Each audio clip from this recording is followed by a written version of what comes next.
ನನ್ನ ಮಾತನ್ನು ಕೇಳಬೇಕು ಅಂತ ನೀವು ಬಂದಿದ್ದೀರಿ ಅಂತ ಹೇಳಿದ್ರಿ ಇಲ್ಲಿ ತುಂಬ ಜನ.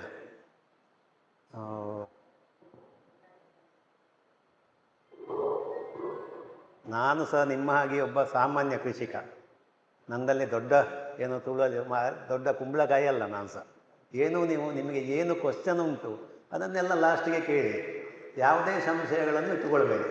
ಕೇಳಿದರೆ ನಾನು ಕೇಳಿದ ಪ್ರಶ್ನೆ ಸಣ್ಣದಾದೀತ, ಎಲ್ಲರೂ ನಗಾಡಿದರೂ ತೊಂದರೆ ಇಲ್ಲ. ಗೊತ್ತಿದ್ದದನ್ನು ಕೇಳಿ ತಿಳ್ಕೊಳ್ಬೇಕು. ನನ್ನ ಹತ್ರ ಸಹ ಸುಮಾರು ಹೊಸ ಹೊಸ ವಿಚಾರಗಳನ್ನು ಅಥವಾ ಹೊಸ ಹೊಸ ಶಬ್ದಗಳನ್ನು ಹೇಳ್ತಾರೆ. ಆವಾಗ ನಾನು ಕೇಳ್ತೇನೆ, ಹಾಗಂದರೆ ಏನು ಅಂತ. ಅಂದರೆ ಗೊತ್ತಿಲ್ಲದೆ ನಾವು ಯಾವುದನ್ನು ಒಪ್ಪಿಕೊಳ್ಳಬಾರದು. ಕೃಷಿ ಅಷ್ಟೇ. ಒಂದೆರಡು ನನ್ನ ಅನುಭವದಲ್ಲಿ ಕೃಷಿ ಮಾಡಿದ್ದನ್ನು ನಾನಿಲ್ಲಿ ಹೇಳಲಿಕ್ಕೆ ಬಯಸ್ತೇನೆ. ಅವರು ಹೇಳಿದರು, ನೀವು ಬರಬೇಕು ಅಂತ ಅಧ್ಯಕ್ಷರು ಕಾರ್ಯಗಳು. ಆವಾಗ ನನಗೂ ಒಂದು ಖುಷಿ. ನಾವು ಕೃಷಿ ಮಾಡೋದು ಮಾತ್ರ ಅಲ್ಲ, ಮಾಡಿದ್ದನ್ನು 4 ಜನರ ಒಟ್ಟಿಗೆ ಹಂಚಿಕೊಳ್ಳುವ ಅಂತ. ಯಾಕಂತ ಹೇಳಿದರೆ ಈ ಕೃಷಿ ಅಂತ ಹೇಳುವಂಥದ್ದು ನಾವು ಮಾಡ್ತಾ ಹೋದಾಗೆ ನಾವು ಕಲಿತಾ ಹೋಗ್ತೇವೆ. ಫಸ್ಟಿಗೆ ಯಾರಿಗೂ ಏನು ಗೊತ್ತಿರೋದಿಲ್ಲ. ನನಗೂ ಅಷ್ಟೇ. ನನಗೆ ಸಾಧಾರಣ ಒಂದು 18 ವರ್ಷ ಆಗುವಾಗಲೇ ನಾನು ಕೃಷಿಗೆ, ನಮ್ಮ ತಂದೆಯವರು ಮಾಡ್ತಾ ಕೃಷಿಯನ್ನು ನಾನು ಮುಂದುವರಿಸಿದವ. ಅದೇ ರೀತಿ ಈಗ ನನಗೆ ಇಷ್ಟು ಪ್ರಾಯ ಆಗುವಾಗ ಇಷ್ಟು ಪ್ರಬುದ್ಧತೆ ಬಂತು. ಆವಾಗ ನೋಡಿ, ಇಂಥದ್ದು ಈ ಸಭೆಗಳಾಗಲಿ ಯಾವುದೂ ಇಲ್ಲ, ಯಾವುದೇ ಮಾಧ್ಯಮಗಳು, ಅಂತರ್ಜಾಲ ಯಾವುದೂ ಇಲ್ಲ. ಆದರೆ ಇವಾಗ ನೀವು ದೊಡ್ಡ ಕೃಷಿಕರು ಅಂತ ಹೇಳ್ತಾರೆ. ಅದರ ಹಿನ್ನೆಲೆ ತುಂಬ ಉಂಟು. ಅದನ್ನು ನಾನಿಲ್ಲಿ ಹೇಳಲಿಕ್ಕೆ ಹೋಗೋದಿಲ್ಲ. ನಾವು ಅಷ್ಟು ಶ್ರಮ ಪಟ್ಟಿದ್ದೇವೆ. ನಾವು ಮಾಡಿದ ಶ್ರಮವನ್ನು ಹೇಳೋದಲ್ಲ, ಎಲ್ಲರಿಗೂ ಗೊತ್ತಿರಬೇಕು. ಏನಂದರೆ ನಾವು ಕೃಷಿ ಮಾಡೋದಿದ್ದರೆ ಶ್ರಮ ಪಡಬೇಕು, ಇನ್ನೊಬ್ಬರಿಗಾಗಲ್ಲ, ನಮ್ಮ ಆತ್ಮತೃಪ್ತಿಗಾಗಿ. ದುಡ್ಡು ಯಾವುದರಲ್ಲಿ ಮಾಡ್ಬೋದು, ದುಡ್ಡು ಮಾಡೋದು ಮಾತ್ರ ಉದ್ದೇಶ ಅಲ್ಲ. ಅದರೊಟ್ಟಿಗೆ ನಾವು ಚೆನ್ನಾಗಿ ಜೀವನ ಮಾಡಬೇಕು, ಆರೋಗ್ಯವಂತರಾಗಿರಬೇಕು. ಮತ್ತು ಮಕ್ಕಳ ಬಗ್ಗೆಯೂ ನಾನು ಹೇಳ್ತೇನೆ. ಮಕ್ಕಳು ಯಾಕೆ ಬರೋದಿಲ್ಲ ಅಂತ ಇವರು ಹೇಳಿದರು, ನಮ್ಮ ಶಾಸಕರು. ಅದು ಭಾಳ ಒಂದು ಇಂಟ್ರೆಸ್ಟಿಂಗ್ ವಿಷಯ. ಅದು ಇರಲಿಕ್ಕೆ ನಾವೇ ಕಾರಣ. ಹಿರಿಯರದ್ದೇ ತಪ್ಪು ಅದು. ಅದನ್ನು ನಾನೀಗ ಮತ್ತೆ ಲಾಸ್ಟಿಗೆ ಹೇಳ್ತೇನೆ ಸಮಯ ಉಳಿದರೆ. ಏಕೆಂದರೆ ಸಮಯ ಈಗಲೇ 12ರ ಹತ್ತಿರ ಬಂದಿದೆ. ಮಾತಾಡೋದಿದ್ರೆ ಎಷ್ಟೋ ವಿಷಯಗಳಿವೆ, ಆದರೆ ನಾನು ಸಂಕ್ಷಿಪ್ತವಾಗಿ ಹೇಳ್ತೇನೆ. ಈಗ ಫಸ್ಟಿಗೆ ಇಲ್ಲಿ ಬರೆದಿದ್ದಾರೆ, ಅಡಿಕೆ, ಕಾಳುಮೆಣಸು, ನೀರಾವರಿ ವ್ಯವಸ್ಥೆ. ಅದೇ ರೀತಿಯಲ್ಲಿ ನಾನು ಮಾತಾಡಲಿಕ್ಕೆ ಹೋಗ್ತೇನೆ. ನಮ್ಮ ಹತ್ರ ನಮ್ಮ ಹಿರಿಯರು ಮಾಡಿದ ತೋಟ ಇತ್ತು, 800 ಮರ ನಾನಿರುವಾಗ, ಹಳೆ ತೋಟ. ಅದರೊಟ್ಟಿಗೆ ಸ್ವಲ್ಪ ಆಚೆ ಈಚೆ ಎಲ್ಲ ಸಸಿ ಇಟ್ಟು ಒಂದು 2000 ಸಸಿ ಆಯಿತು. ಅದು ತುಂಬ ಹಳೆ ಕಥೆ. 2019ರಲ್ಲಿ ನಮ್ಮ ತೋಟಕ್ಕೆ ರೋಡ್ ಇಲ್ಲ, ಎತ್ತರ ತಗ್ಗು ಜಾಗ, ಔಷಧಿ ಬಿಡುವ ಈ ಫೈಬರ್ ದೋಟಿ ಎಲ್ಲ ಬಂದಿಲ್ಲ ಆಯ್ತು ಆವಾಗ ಇಷ್ಟು. ಆವಾಗ ನಮಗೆ ಏನು ಅನಿಸಿತು ಅಂತಂದರೆ, ನನ್ನ ಮಗನ ವಿದ್ಯಾಭ್ಯಾಸ ಆಯಿತು, ಆಮೇಲೆ ಮಗನಿಗೆ ಮದುವೆ ಆಯಿತು, ನಮ್ಮ ಜವಾಬ್ದಾರಿಗಳೆಲ್ಲ ಮುಗಿಯಿತು. ಇನ್ನು ಹೀಗೆ ಕೂತ್ರೆ ಆಗಲಿಕ್ಕಿಲ್ಲ. ಕೃಷಿಗೆ ಮಕ್ಕಳು ಬರಬೇಕಿದ್ರೆ ನಾವು ಅದಕ್ಕೆ ಬೇಕಾದಂಥ ವ್ಯವಸ್ಥೆಗಳನ್ನು ಮಾಡಬೇಕು, ಅಥವಾ ನಮಗೂ ಅನುಕೂಲ ಆಗಲಿಕ್ಕೆ. ನಾನು ತೋಟ ಕಡ್ದೆ, 19ರಲ್ಲಿ ರೋಡು ಮಾಡಿದೆ. ನನ್ನ ಆರ್ಥಿಕ ಸ್ಥಿತಿ ಅಲ್ಲಿಂದ ಅಲ್ಲಿಗೆ ಹೋಗುವಾಗ ಆಯಿತು. ನಾನು ತೋಟ ಕಡ್ದ ಮೇಲೆ ಮತ್ತೊಂದು ಸಂಖ್ಯೆ ಆಯಿತು, ಅಡಿಕೆ ರೇಟ್ ಜಾಸ್ತಿ ಆಗ್ತಾನೆ ಹೋಯಿತು. ಆವಾಗ ಏನಾಯಿತು, ಇದ್ದ ತೋಟದಲ್ಲಿ ನನಗೆ ಉಳಿಲಿಕ್ಕಾಯಿತು. ಈಗ ನಮ್ಮಲ್ಲಿ ಎಲ್ಲ ಯುವಕರಿದ್ದಾರೆ, ಸಸಿಗಳು ತುಂಬ, 1-2 ಸಸಿಗಳೆಲ್ಲ ಯುವಕರಾಗಿದೆ, ರೋಡ್ ಇದೆ, ಎಲ್ಲ ಹೊಸ ವಿಷಯಗಳನ್ನು ಅಳವಡಿಸಿದ್ದೇವೆ. ನಾವು ಕೃಷಿ ಮಾಡುವಾಗ ಕೃಷಿಯ ಒಟ್ಟಿಗೆ ಈಗಿನ ಏನು ಟೆಕ್ನಾಲಜಿಗಳು ಏನು ಇಲ್ಲಿ ಹೇಳಿದ್ರಲ್ಲ, ಮೊಬೈಲ್ ಇರ್ಬೋದು, ವೆಹಿಕಲ್ ಹೋಗುವಾಗ ಮತ್ತು ಫೈಬರ್ ದೋಟಿಗಳು, ಅದಕ್ಕೆ ಬೇಕಾಗುವಂಥ ವಾಹನ ಸೌಕರ್ಯ ಎಲ್ಲವೂ ಬೇಕು. ಮತ್ತು ನಾವು ಇದನ್ನು ಮಾಡಿದ್ದೇವೆ. ಇನ್ನು ತೋಟಕ್ಕೆ ಔಷಧಿ ಹೋಗುವಂಥದ್ದು ಸಮೇತ ಮನೆ ಅಂಗಳದಲ್ಲೇ ಹೋಗೋದು, ಅಂದರೆ ಅಷ್ಟೊಂದು ವಯರ್ ಹಾಕಿ ಬಿಡುವಂಥದ್ದು. ಈಗ ಮತ್ತು ಸುಮಾರು ಸೋಲಾರ್ ಡ್ರೈಯರು, ಆಮೇಲೆ ಸುಮಾರು ವಿಷಯಗಳಿವೆ.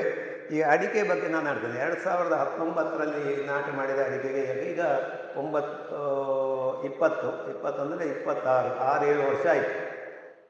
ಈಗ ಚೆನ್ನಾಗಿ ಬಂದಿದೆ. 99 ಫೀಟಲ್ಲಿ ಹಾಕಿದ್ದೇವೆ. ಆಮೇಲೆ ಹಳತ್ತು 1,000 ಗಿಡ ಅದೂ ಇದೆ. ಅದಕ್ಕೆಲ್ಲದಕ್ಕೂ ಈಗ ಏನಾಗಿದೆ ಅಂತ ಹೇಳಿದ್ರೆ, ಎಲೆ ಚುಕ್ಕಿ ರೋಗ ಅಂತ. ಅಡಿಕೆಗೆ ಎಲೆ ಚುಕ್ಕಿ ರೋಗಕ್ಕೆ ಏನು ಮಾಡಬೇಕು ಅಂತ, ಪ್ರಥಮವಾಗಿ ನಾವು ಏನು ಮಾಡಬೇಕು ಅಂತ ಅಂದರೆ, ಅದನ್ನು ಮರವನ್ನು ಶಕ್ತಿಯುತವಾಗಿ ಬೆಳೆಸಬೇಕು. ಅದಕ್ಕೆ ಬೇಕಾದಷ್ಟು ಗೊಬ್ಬರ, ಸಾವಯವ ಗೊಬ್ಬರ ಕೊಡಲೇಬೇಕು. ಆಮೇಲೆ ಹದವರಿತು ಕೆಮಿಕಲ್ ಗೊಬ್ಬರವನ್ನು ಕೊಡಬೇಕು. ಮತ್ತು ನೀರಾವರಿ ವ್ಯವಸ್ಥೆ ಅದನ್ನು ಹಿತಮಿತವಾಗಿ ಕೊಡಬೇಕು. ಸಿಕ್ಕಾಪಟ್ಟೆ ನೀರು ಉಂಟು ಅಂತ ನೀರು ಹಾಕುವುದೂ ಅಲ್ಲ, ಅಂತೂ ಕಡಿಮೆ ಹಾಕಲು ಬಾರದು. ನಾವು ಮನೆಗೆ ತೋಟದ ಅಡಿಕೆ ಮರದ ಬುಡ ನೋಡಿದರೆ ಗೊತ್ತಾಗ್ತದೆ, ಮೇಲೆ ಟಾಪ್ ಕೊಬೆ ನೋಡಿದರೂ ಗೊತ್ತಾಗ್ತದೆ ನೀರು ಬೇಕಾ ಸಾಕ ಅಂತ. ಇದರ ಒಟ್ಟಿಗೆ ಈಗ ಹೊಸ್ತು ಬಂದಿದೆ, ಏನಂದರೆ ಲಘು ಪೋಷಕಾಂಶಗಳು ಅಂತ, ಅದನ್ನು ಕೊಡಬೇಕು. ಈಗ ನೀವು ಕೊಡೋದಿದ್ದರೆ ಜಿಂಕು ಬೋರನ್ನು ಎಲ್ಲರಿಗೂ ಗೊತ್ತು. ಈಗ ನೀವು ಎಲೆ ಚುಕ್ಕಿ ರೋಗ ಬಂದ ಮೇಲೆ ವರ್ಷಕ್ಕೆ ಒಂದು 50ರಿಂದ ಏನೂ ಇಲ್ಲದಿದ್ದರೂ 50 ಗ್ರಾಮ್ಸು ಮ್ಯಾಗ್ನೀಷಿಯಂ ಸಲ್ಫೇಟ್ ಕೊಡಿ.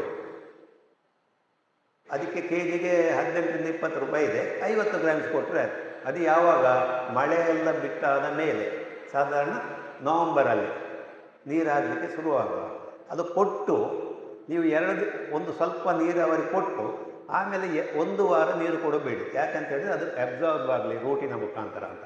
ಹಾಗೆ ನಾನು ಮಾಡ್ತಾ ಇದ್ದೇನೆ, ತುಂಬ ಅನುಕೂಲ ಆಗಿದೆ. ನಮ್ಮಲ್ಲಿ ಎಲೆ ಚುಕ್ಕಿ ರೋಗ ಇದೆ. ಇಷ್ಟು ಮರಗಳಲ್ಲಿ ಎಲ್ಲೇನೋ ಒಂದು 50 ಮರಕ್ಕೆ ಇರಬಹುದು. ಅದು ಮೊದಲಿನ ಕಾಲದಲ್ಲಿ ಇತ್ತು. ಹಾಗೆ ನಮ್ಮ ವ್ಯವಸಾಯ ಪದ್ಧತಿಯನ್ನು ನಾವು ಸ್ವಲ್ಪ ಚೇಂಜ್ ಮಾಡಿಕೊಳ್ಬೇಕು ಎಲೆ ಚುಕ್ಕಿ ರೋಗಕ್ಕೆ ಅಂತ. ಮತ್ತು ಹೆಚ್ಚು ಬಂದವರು ನೀವು ಈಗ ಸ್ಪ್ರೇಗಳೆಲ್ಲ ಇದೆ, ಅದು ಒಮ್ಮೆಗೆ ಮಾತ್ರ. ನಾವು ಮುಖ್ಯವಾಗಿ ಕಾಳುಮೆಣಸು ಇರಲಿ, ಅಡಿಕೆ ಇರಲಿ, ಅದರ ಬುಡಕ್ಕೆ ಬೇಕಾದಷ್ಟು ಕೊಡಬೇಕು. ಅದು ಶಕ್ತಿಯುತವಾಗಿ ಬೆಳೆಯಬೇಕು. ನಮ್ಮದೇ ಥಿಯರಿ, ಮನುಷ್ಯ ಆರೋಗ್ಯವಂತರಾಗಿದ್ದರೆ ಅವರಿಗೆ ಯಾವುದೇ ರೋಗಗಳು ಅಷ್ಟು ಸುಲಭದಲ್ಲಿ ಬರುವ ಚಾನ್ಸಸ್ ಇಲ್ಲ. ಅವರಿಗೆ ರೆಸಿಸ್ಟೆನ್ಸ್ ಪವರ್ ಇರ್ತದೆ ಅವಾಗ. ಹಾಗೆ ಅಡಿಕೆಯಲ್ಲಿ ಅಷ್ಟೇ. ಆಮೇಲೆ ಅಡಿಕೆಗೂ ಅಷ್ಟೇ, ನೀವು ಸರಿಯಾಗಿ ಬೋರ್ಡ್ ಸ್ಪ್ರೇನೇ ಕೊಡಬೇಕು. ಅದರಲ್ಲಿ ನಾನು ತಿಳ್ಕೊಂಡದಲ್ಲಿ ಈ ಬೋರ್ಡದಕ್ಕಿಂತ ಉತ್ತಮವಾದ ಯಾವ ಔಷಧಿಯೂ ಬಂದಿಲ್ಲ. ಬಾಕೆಲ್ಲ ಇದೆ ರೋಗ ಬಂದ ಮೇಲೆ. ಬೋರ್ಡ್ ಇರೋದು ರೋಗ ಬರದಾಗಿ, ಬಂದ ಮೇಲೆ ನೀವು ಬೇಗ ತುಂಬ ಬಂದಿದೆ ಯಾವುದು ಬೇಕಾದರೆ, ಆದರೆ ಬರದಾಗಿ ನೋಡಿಕೊಳ್ಳುವುದೇ ಮುಖ್ಯ. ಈಗ ಸುರುವಿನ ಮಳೆಗೆ ಒಮ್ಮೆ ಔಷಧಿ ಬಿಡಿ, 2ರಿಂದ 3 ಸಲ ಅಥವಾ 4 ಸಲ ಬಿಡಬೇಕಾಗ್ತದೆ. ಬಿಡಲಿಕ್ಕೆ ಜನ ಇಲ್ಲ, ಅದೆಲ್ಲ ಇದ್ದದ್ದೇ. ಅದು ನಾವು ಅದಕ್ಕೆ ಬೇಕಾದ್ದು. ಈಗ ನಮ್ಮಲ್ಲೆಲ್ಲ ದೋಟಿ ವ್ಯವಸ್ಥೆ ಮಾಡಿದ್ದೇವೆ. ಯಾವುದೇ ಅಡಿಕೆ ಮರಕ್ಕೆ ಹತ್ತುವುದಿಲ್ಲ ನಾವು, ಯಾವುದೇ ತೆಂಗಿನ ಮರಕ್ಕೆ ಹತ್ತುವುದಿಲ್ಲ, ಯಾವುದೇ ಮರಕ್ಕೂ ಹತ್ತುವುದಿಲ್ಲ. ಮರಕ್ಕೆ ಹತ್ತುವುದು ಯಾವಾಗ? ಕಾಳು ಮೆಣಸು ಕೊಯ್ಯಲಿಕ್ಕೆ ಏನಿಟ್ಟದು ಹತ್ತುದು. ಔಷಧಿ ಬಿಡಲಿಕ್ಕೆ, ಅಡಿಕೆ ತೆಗಿಲಿಕ್ಕೆ, ತೆಂಗಿನಕಾಯಿ ತೆಗಿಲಿಕ್ಕೆ ಯಾವುದಕ್ಕೂ ನಾವು ಜನಗಳು ಹತ್ತಬೇಕು ಅಂತಿಲ್ಲ. ಆವಾಗ ಏನಾಗ್ತದೆ, ರಿಸ್ಕ್ ಇಲ್ಲ. ಒಬ್ಬ ಕೆಲಸದವ ಬಂದರೆ ಅವನಿಗೇನಾದರೂ ಆದರೆ ನಮಗೆ ಭಯ, ಯಾರಿಗೂ ಏನಾಗಬಾರ್ದು ಅಂತ.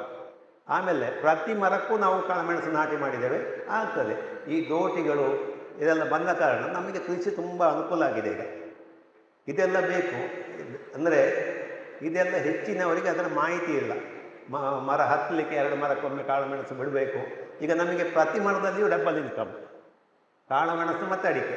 ತೆಂಗಲ್ಲಿ ಸಹ ಹಾಗೆ, ತೆಂಗಲ್ಲಿ ಪೂರಾ ತೆಂಗಿನ ಮರಕ್ಕೂ ನಾವು ಕಾಳುಮೆಣಸು ಬಿಟ್ಟಿದ್ದೇವೆ.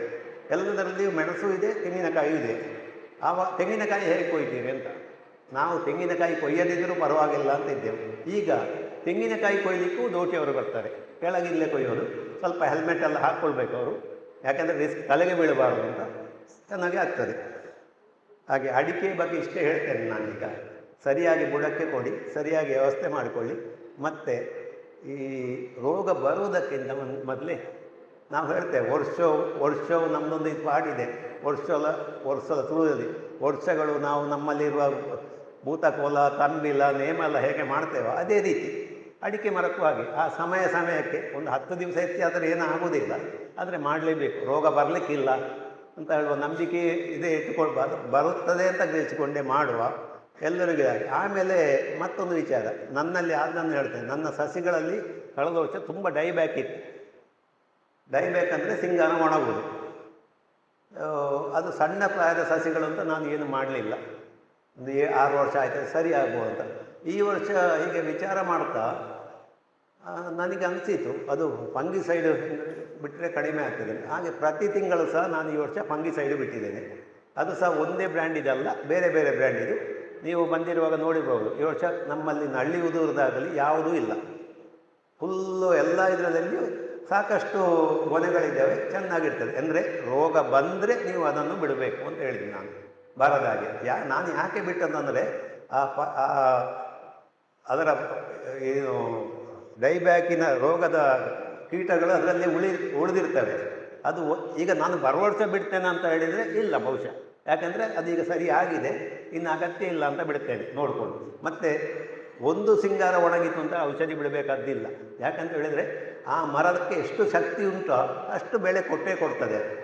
ಈಗ ಒಂದು ಸಿಂಗಾರ ಹೋದರೂ ಉಳಿದ ಸಿಂಗಾರದಲ್ಲಿ ಅಡಿಕೆ ಸೈಜು ಜಾಸ್ತಿ ಆಗ್ತದೆ, ದೊಡ್ಡ ಆಗ್ತದೆ. ಕೊಳೆ ರೋಗ ಬಂದರೂ ಅಷ್ಟೇ, ಕೊಳೆ ರೋಗ ಬಂದು ಕೆಲವು ಅಡಿಕೆ ಉಳಿದ್ರೆ ನೀವು ನೋಡ್ಬೋದು ಆ ಅಡಿಕೆ ಸೈಜು ದೊಡ್ಡದಿರ್ತದೆ, ಅದು ತೂಕದಲ್ಲಿ ಮ್ಯಾನೇಜ್ ಆಗ್ತದೆ. ಸ್ವಲ್ಪ ಸ್ವಲ್ಪ ರೋಗ ಬಂದರೆ, ಪೂರ ಬಂದರೆ ಹೋಯ್ತು. ಮತ್ತು ಔಷಧಿ ಬಿಡುವಾಗಲೂ ಹಾಗೆ ಇಲ್ಲಿ ಹೇಳಿದರು, ಸ್ವಲ್ಪ ಕೆಳಗಿನ ಸೋಗೆಗಳು ಸ್ವಲ್ಪ ಬಿಡುವ ಅಭ್ಯಾಸ ಮಾಡಿ, ಸ್ವಲ್ಪ ಒಳ್ಳೆಯದಾಗ್ತದೆ ಅದಕ್ಕಿಂತ. ಇನ್ನು ನಾನು ಕಾಳುಮೆಣಸಿನ ಬಗ್ಗೆ ಮಾತಾಡ್ತೇನೆ. ನೀವು ಇಲ್ಲಿ ಎಲ್ಲರೂ ಕಾಳುಮೆಣಸು ಬೆಳೆಯುವವರು ಹೆಚ್ಚಿನವರು ಇರಬೇಕಲ್ಲ, ಕಾಳುಮೆಣಸು ಬೆಳೆಯುವವರು ಇದ್ದೀರಲ್ಲ, ಇಲ್ಲದ್ರೆ ಶುರು ಮಾಡಿ. ಯಾಕೆ ಗೊತ್ತಾ, ಇದು ಕಾಳುಮೆಣಸು ನಮಗೆ ಇಲ್ಲಿ ಅಡಿಕೆಯಿಂದ ಮುಖ್ಯವಾಗಿ ಪ್ರಧಾನ ಬೆಳೆ ಆಗಬೇಕು ಅಂತ ಹೇಳೋದು ನಾವು ಪ್ರಧಾನ ಬೆಳೆಯಾಗಿ ಮಾಡುವ, ಆವಾಗ ನಮಗೆ ಹೆಚ್ಚು ಮನಸ್ಸು ಕೊಡ್ತೇವೆ ನಾವು. ಈಗ ನನಗೆ ಕಾಳುಮೆಣಸೇ ಜಾಸ್ತಿ ಆಗ್ಬೋದು ಅಡಿಕೆಯಿಂದ. ಎಷ್ಟು ಮೆಣಸು ಆಗ್ತದೆ ಅಂತ ಹೇಳಿದರೆ ಇಲ್ಲಿ ನನಗೊಂದು 6-7 ಟನ್ ಆಗ್ತದೆ 70 ಕ್ವಿಂಟಲ್ವರೆಗೆ. ಇನ್ನು 4 ವರ್ಷದಲ್ಲಿ 12ರಿಂದ 15 ಟನ್ ಆಗಬೇಕು ಅಂತ ನಿರೀಕ್ಷೆಯಲ್ಲಿ ಇದ್ದೇನೆ. ಸಣ್ಣ ಸಣ್ಣ ಬಳ್ಳಿಗಳಿವೆ, ತುಂಬ ಮಾಡ್ತಾ ಇದ್ದೇವೆ. ನಿರೀಕ್ಷೆ ಬೇಕು, ಹಠ ಬೇಕು, ಮತ್ತು ನಮಗೆ ಅದರ ನಿತ್ಯ ನೋಡುವಂಥ ಗುಣವೂ ಬೇಕು. ಕಾಳುಮೆಣಸು ನಾಟಿ ಮಾಡಿದರೆ ನೀವು ವಾರಕ್ಕೆ 2 ಸಲ ಆದರೂ ಅದರ ಬುಡಕ್ಕೆ ಹೋಗಬೇಕು. 2 ಸಲ ನೀವು 1-2 ತಿಂಗಳು ಹೋದರೆ ಮತ್ತೆ ನೀವೇ ತನ್ನಷ್ಟಕ್ಕೆ ಬೆಳಿಗ್ಗೆ ಎದ್ದು ಹೋಗ್ತೀರಿ, ಅದೇ ಕರೀತದೆ ನಮ್ಮನ್ನು ಅಂತ. ಅಡಿಕೆ ಆಗಲ್ಲ, ಅಡಿಕೆ ನಿಮಗೆ ಮೇಲೆ ಆಗುವಾಗ ಏನಾಗ್ತದೆ ಅಂತ ಗೊತ್ತಾಗೋದಿಲ್ಲ. ಕಾಳುಮೆಣಸಲ್ಲಿ 2 ಕೋಡ್ ಆಗುವಾಗಲೇ ನಮಗೊಂದು ಖುಷಿ, ಆಯಿತು ನಾವು ನೆಟ್ಟದಲ್ಲಿ ಆಯಿತು. ಎಷ್ಟೋ ಜನ ಈಗ ಫೋಟೋ ಹಾಕ್ತಾರೆ, ಕಳೆದ ವರ್ಷ ನೆಟ್ಟೆ ಕೋಡ ಆಯಿತು ಅಂತ. ಅಂದರೆ ಅದು ನಮ್ಮನ್ನು ಲವಲವಿಕೆಯಲ್ಲಿ ಇಡ್ತದೆ ಕಾಳುಮೆಣಸು ಕೃಷಿ. ಮತ್ತೊಂದು ವಿಚಾರ, ಅದು ಫುಡ್ ಐಟಮ್. ಅದಕ್ಕೆ ಎಂದಿಗೂ ಅವರು ಹೇಳಿದ್ರಲ್ಲ ನಮ್ಮ ಶಾಸಕರು, ಮುಡಿಪು ಹಾಕುವಾಗಲೂ ಕಾಳುಮೆಣಸು ಹಾಕುವ ಪದ್ಧತಿ ಇತ್ತು ಅಂತ. ಅಂದರೆ ಅನಾದಿ ಕಾಲದಿಂದ ನಮ್ಮಲ್ಲಿ ಕಾಳುಮೆಣಸು ಇತ್ತು. ಅದರ ಬಗ್ಗೆ ನಮಗೆ ಅದು ಉಪಬೆಳೆ ಅಂತ ಇತ್ತು. ಉಪಬೆಳೆ ಅಂತಲ್ಲ, ನಾವು ಸರಿಯಾದ ಬೆಳೆ ಮಾಡುವ.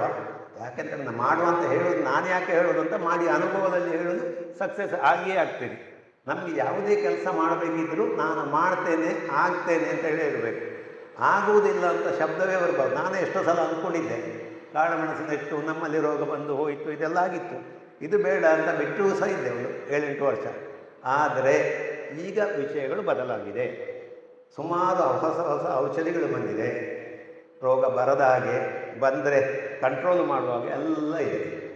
ಅದು ಸಹ ಹಾಗೆ ತುಂಬ ಮೋಸಗಾರ ಕಂಪನಿಗಳು ಇದ್ದಾರೆ, ಅದನ್ನು ನಾವು ನೋಡಿಕೊಳ್ಬೇಕು. ಅಂದರೆ ಒಬ್ಬ ಬಂದು ಹೇಳಿದರೆ ನಮ್ಮಲ್ಲಿ ಬರ್ತಾರೆ ತುಂಬ ಜನ, ಇದು ಒಳ್ಳೆಯದಾಗ್ತದೆ, ಇದು ಒಳ್ಳೆಯದಾಗ್ತದೆ.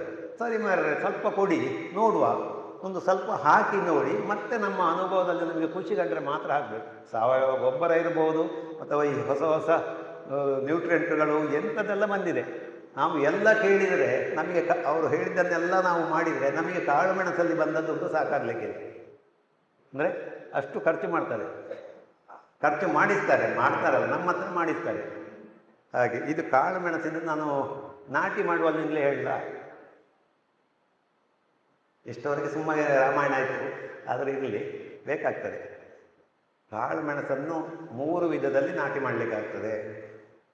ಒಂದು ಬುಟ್ಟಿ, ಅಥವಾ ನಾವಿಲ್ಲಿ ತೊಟ್ಟೆಯಲ್ಲಿ ಮಾಡೋದಂತ. ನಮ್ಮ ಮೇಲೆ ಹೋದಾಗ ಬುಟ್ಟಿ ಅಂತ ಹೇಳ್ತಾರೆ. ರನ್ನರ್ಸನ್ನು ಬುಟ್ಟಿಯಲ್ಲಿ ಹಾಕಿ ಬೇಸಿಗೆಯಲ್ಲಿ ಫೆಬ್ರವರಿ ನಂತರ ಮಾಡಿ, ಅದಕ್ಕೆ ಬೇಕಾದ ನರ್ಸರಿ ಸಿಸ್ಟಮ್ ಮಾಡಿ, ಅಥವಾ ಅವರ ಮನೆಗೆ ಬೇಕಷ್ಟು ಅವರೇ ಮಾಡಿಕೊಳ್ಳುವವರು ಇಲ್ಲಿ ಹೆಚ್ಚಿನ ಸಂಖ್ಯೆಯಲ್ಲಿ ಇದ್ದಾರೆ. ಈಗ ಸ್ವಲ್ಪ ಚೇಂಜ್ ಆಗಿದೆ, ಅದಿರಲಿ, ಅದರ ಬಗ್ಗೆ ನಾನು ಮಾತಾಡೋದಿಲ್ಲ. ಯಾಕಂದರೆ ಮನೆಯವರಿಗೆ ತಂದು ಕೊಡುವಾಗ ಅದೇ ಸುಲಭ ಅಂತ. ನಾವು ಸುಲಭಕ್ಕೆ ಹೋಗುವುದಕ್ಕಿಂತಲೂ ಹೋಗುವಾಗ ಸ್ವಲ್ಪ ಆಲೋಚನೆ ಮಾಡಬೇಕು. ಕ್ವಾಲಿಟಿ ಬಳ್ಳಿ ಬೇಕು, ನಮಗೆ ಗೊತ್ತಿದ್ದವರೇ ಬೇಕು. ಈಗ ನೋಡಿ, ನಾನೊಂದು ಸಸಿ ಕೊಟ್ಟೆ ಇಲ್ಲಿ, ಅದು ಯಾಕಂದರೆ ನನಗೆ ಗೊತ್ತು, ತಗೊಂಡವರಿಗೂ ಗೊತ್ತು. ನೀವು ನರ್ಸರಿಯಿಂದ ತಂದರೆ ಅದು ಎಲ್ಲಿದು ಬ್ರೀಡು, ಏನು ಬ್ರೀಡು ಅಂತ ನಿಮಗೆ ಗೊತ್ತಾಗೋದು. ಮತ್ತೆ ಗೊತ್ತಾದಾಗ ಪೊಡ್ತಾಂಡು ಅಂತ ಆಗ್ತದೆ ಕೆಲವು ಸಲ. ಅಂದರೆ ನಮಗೆ ಅದು ಏನು ಬ್ರೀಡ್ ಇದೆ, ಏನು ಕೊಟ್ಟಿದ್ದಾರೆ, ಪಣಿಯರು 1 ಅಂತ ಕೊಡ್ತಾರೆ, 5 ಅಂತ ಕೊಡ್ತಾರೆ, 10 ಅಂತ ಕೊಡ್ತಾರೆ. ಹೇಗೆ ರೆಕಗ್ನೈಸ್ ಮಾಡೋದು? ಎಕ್ಸ್ಪರ್ಟ್ಗಳಿಗೆ ಗೊತ್ತಿರ್ತಾರೆ, ಸಾಮಾನ್ಯ ಕೃಷಿಕನಿಗೆ ಗೊತ್ತಿರೋದಿಲ್ಲ. ಹಾಗೆ ನಿಮಗೆ ಗೊತ್ತಿದ್ದ ನರ್ಸರಿಯಿಂದ, ಗೊತ್ತಿದ್ದ ನಮ್ಮ ಊರಲ್ಲೇ ಆದಂಥ ಮೆಣಸಿನ ಬಳ್ಳಿಗಳಿಂದ ತನ್ನಿ ಅಂತ ಹೇಳೋದು ನಾನು. ಆಮೇಲೆ ಅದಕ್ಕೆ ಸುಮಾರು ರೋಗಗಳು ಇರ್ತದೆ ಹೊರಗಿಂದ ತಂದರೆ.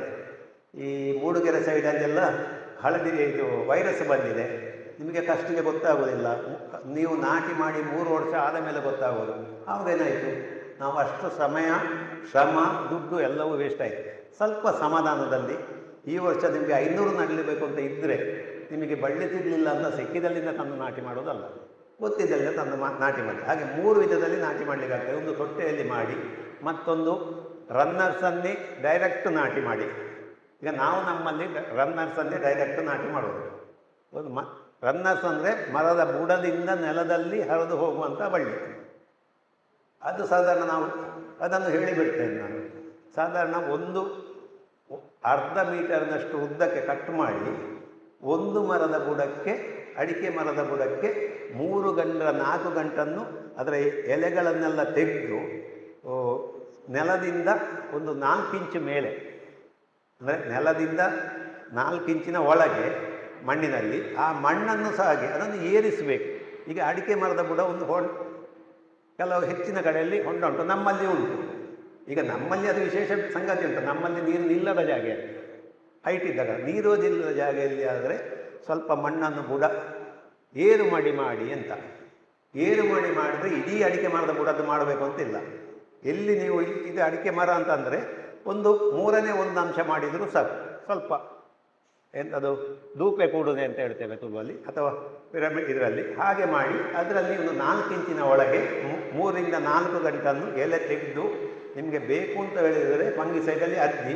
ನಮ್ಮಲ್ಲಿ ಅಗತ್ಯ ಇಲ್ಲ, ನಾವು ಮಾಡೋದಿಲ್ಲ.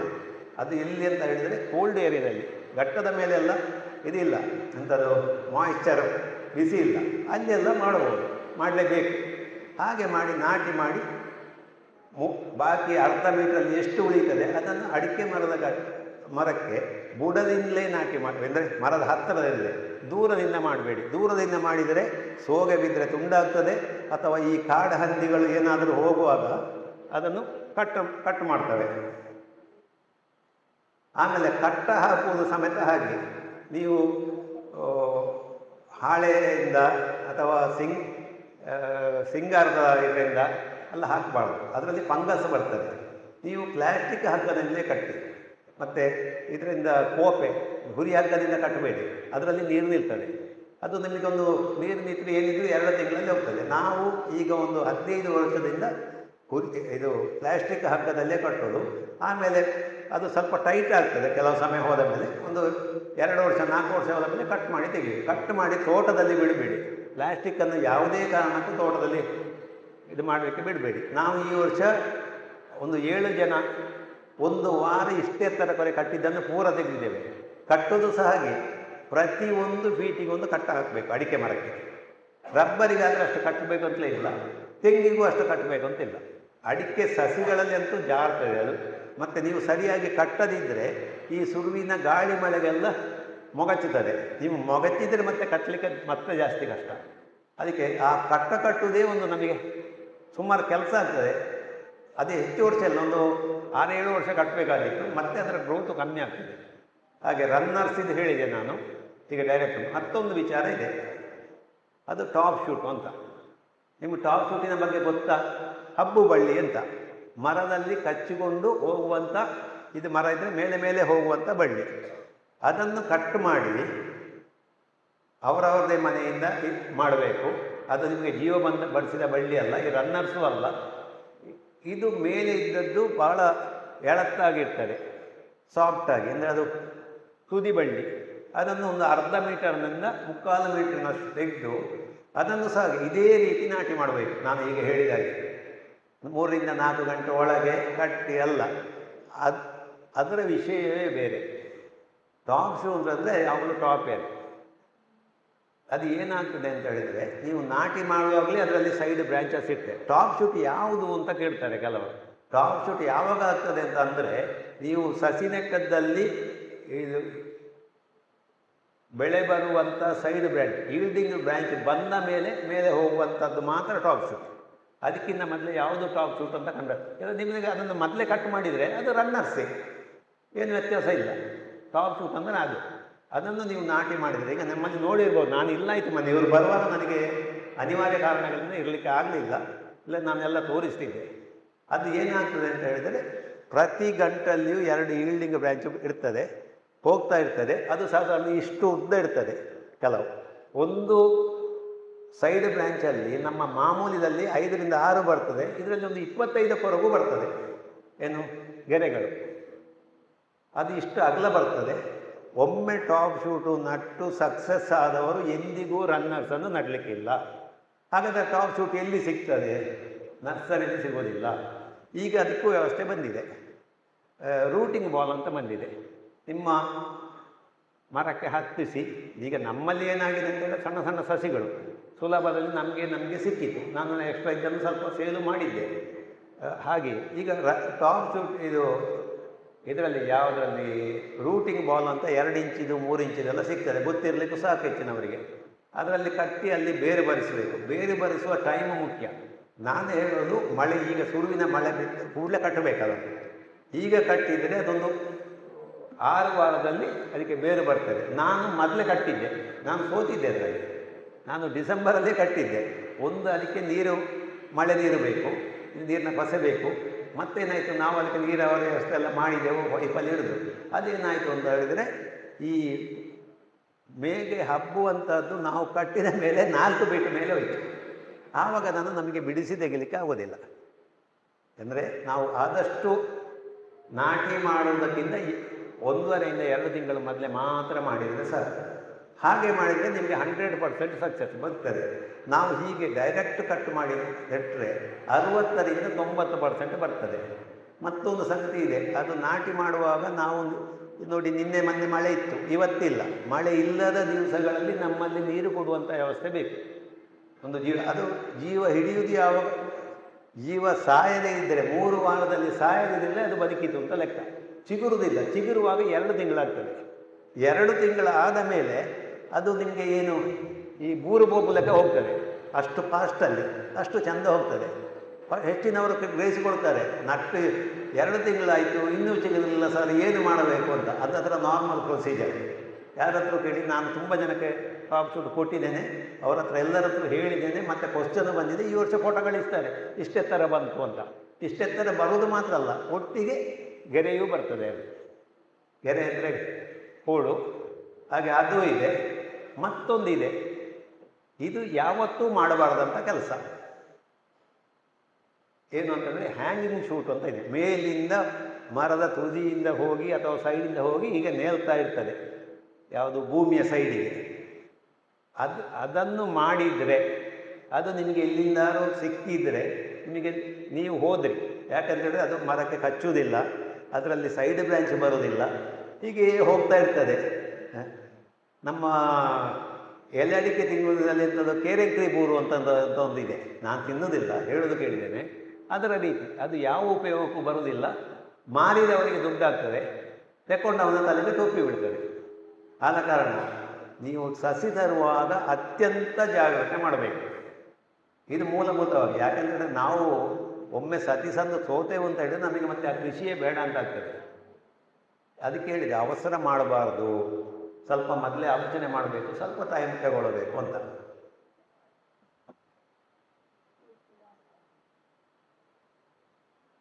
ಹಾಗೆ ನಾಟಿ ಮಾಡ್ತೇವೆ. ಅದು ರನ್ನರ್ಸ್ ನಾವು ಡೈರೆಕ್ಟ್ ನಾಟಿ ಮಾಡಿದರೆ 3 ವಾರದಿಂದ ನಂತರ ಚೆಗುಡ್ತದೆ, ಇಲ್ಲಾಂದರೆ ಸಾಯ್ತದೆ. ಮತ್ತು ನಡುವ ಸೈಡ್ ಯಾವುದು ಅಂತಲೂ ಹೇಳಿಬಿಡ್ತೇನೆ. ನಿಮ್ಮ ಸ್ಪ್ರಿಂಕ್ಲರ್ ಆದರೆ ಸ್ಪ್ರಿಂಕ್ಲರ್ ನೀರು ಬೀಳುವ ಸೈಡಿಂದ ಹಾಕಿ, ಡ್ರಿಪ್ ಆದರೆ ಡ್ರಿಪ್ಪು ಬೀಳುವ ಸೈಡಿಂದ ಹಾಕಿ. ಮತ್ತು ಯಾವುದೇ ದಿಕ್ಕು ನೋಡಬೇಡಿ. ಕಾಳುಮೆಣಸು ನೆಡುವಾಗ ದಿಕ್ಕು ನೋಡುತ್ತಿದ್ದ ಕಾಲ ಇತ್ತು, ಆವಾಗ ನೀರಾವರಿ ವ್ಯವಸ್ಥೆ ಸರಿ ಇಲ್ಲ ಇತ್ತು. ತೆಂಕ ಬೇಸದಿಂದ ಬೀಳ್ತದೆ, ಇದಾಗ್ತದೆ ಅಂತ. ಅದು ಏನಿದ್ರು ಕಾಳುಮೆಣಸು ನೋಡಿ, ನೀವು 1 ವರ್ಷ ಆಗುವಾಗ ಈಗ ಸುತ್ತಲೂ ಬರ್ತದೆ, ಮತ್ತೆ ಬಿಸಿಲು ಬೀಳುವುದಿಲ್ಲ. ಅದು ಈಶಾನ್ಯದ ನೆನೆ, ಪೂರ್ವದಿಂದ ನೆನೆ ಅಂತ ಹೇಳ್ತಾರೆ. ಅದು ಯಾವುದೂ ಈಗಿನ ಕಾಲಕ್ಕೆ ಸೂಕ್ತ ಅಲ್ಲ. ಮೊದಲು ಸೂಕ್ತ ಅಲ್ಲ, ಮೊದಲಿನವರನ್ನು ನಾವೇನು ಹೇಳೋದಿಲ್ಲ. ಯಾಕಂದರೆ ಗುಡ್ಡದಲ್ಲಿ ನಡ್ತಾ ಇದ್ದೆವು, ಅದರಷ್ಟಾಗಿ ಆಗ್ತಾಯಿತ್ತು, ಉಬ್ಬ ಬೆಳೆ ಹೇಗೆ ಅಂತ. ನಡುವ ಜಾಗವೂ ಮುಖ್ಯ, ಮತ್ತು ನೀರಾವರಿ ವ್ಯವಸ್ಥೆಯೂ ಮುಖ್ಯ.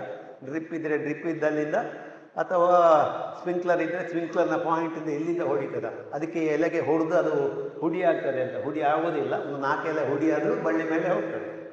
ಮತ್ತು ಈ ನಾಟಿ ಮಾಡಿ ಆದ ಮೇಲೆ, ನಾಟಿ ಮಾಡುವಾಗ ನೀವೊಂದು ಸಾವಯವ ಗೊಬ್ಬರ ಮಾತ್ರ ಕೊಡಬೇಕು. ಸ್ವಲ್ಪ ಸಾವಯವ ಯಾವುದೇ ಸಾವಯವ ಗೊಬ್ಬರ ಹೋಗ್ಬೋದು.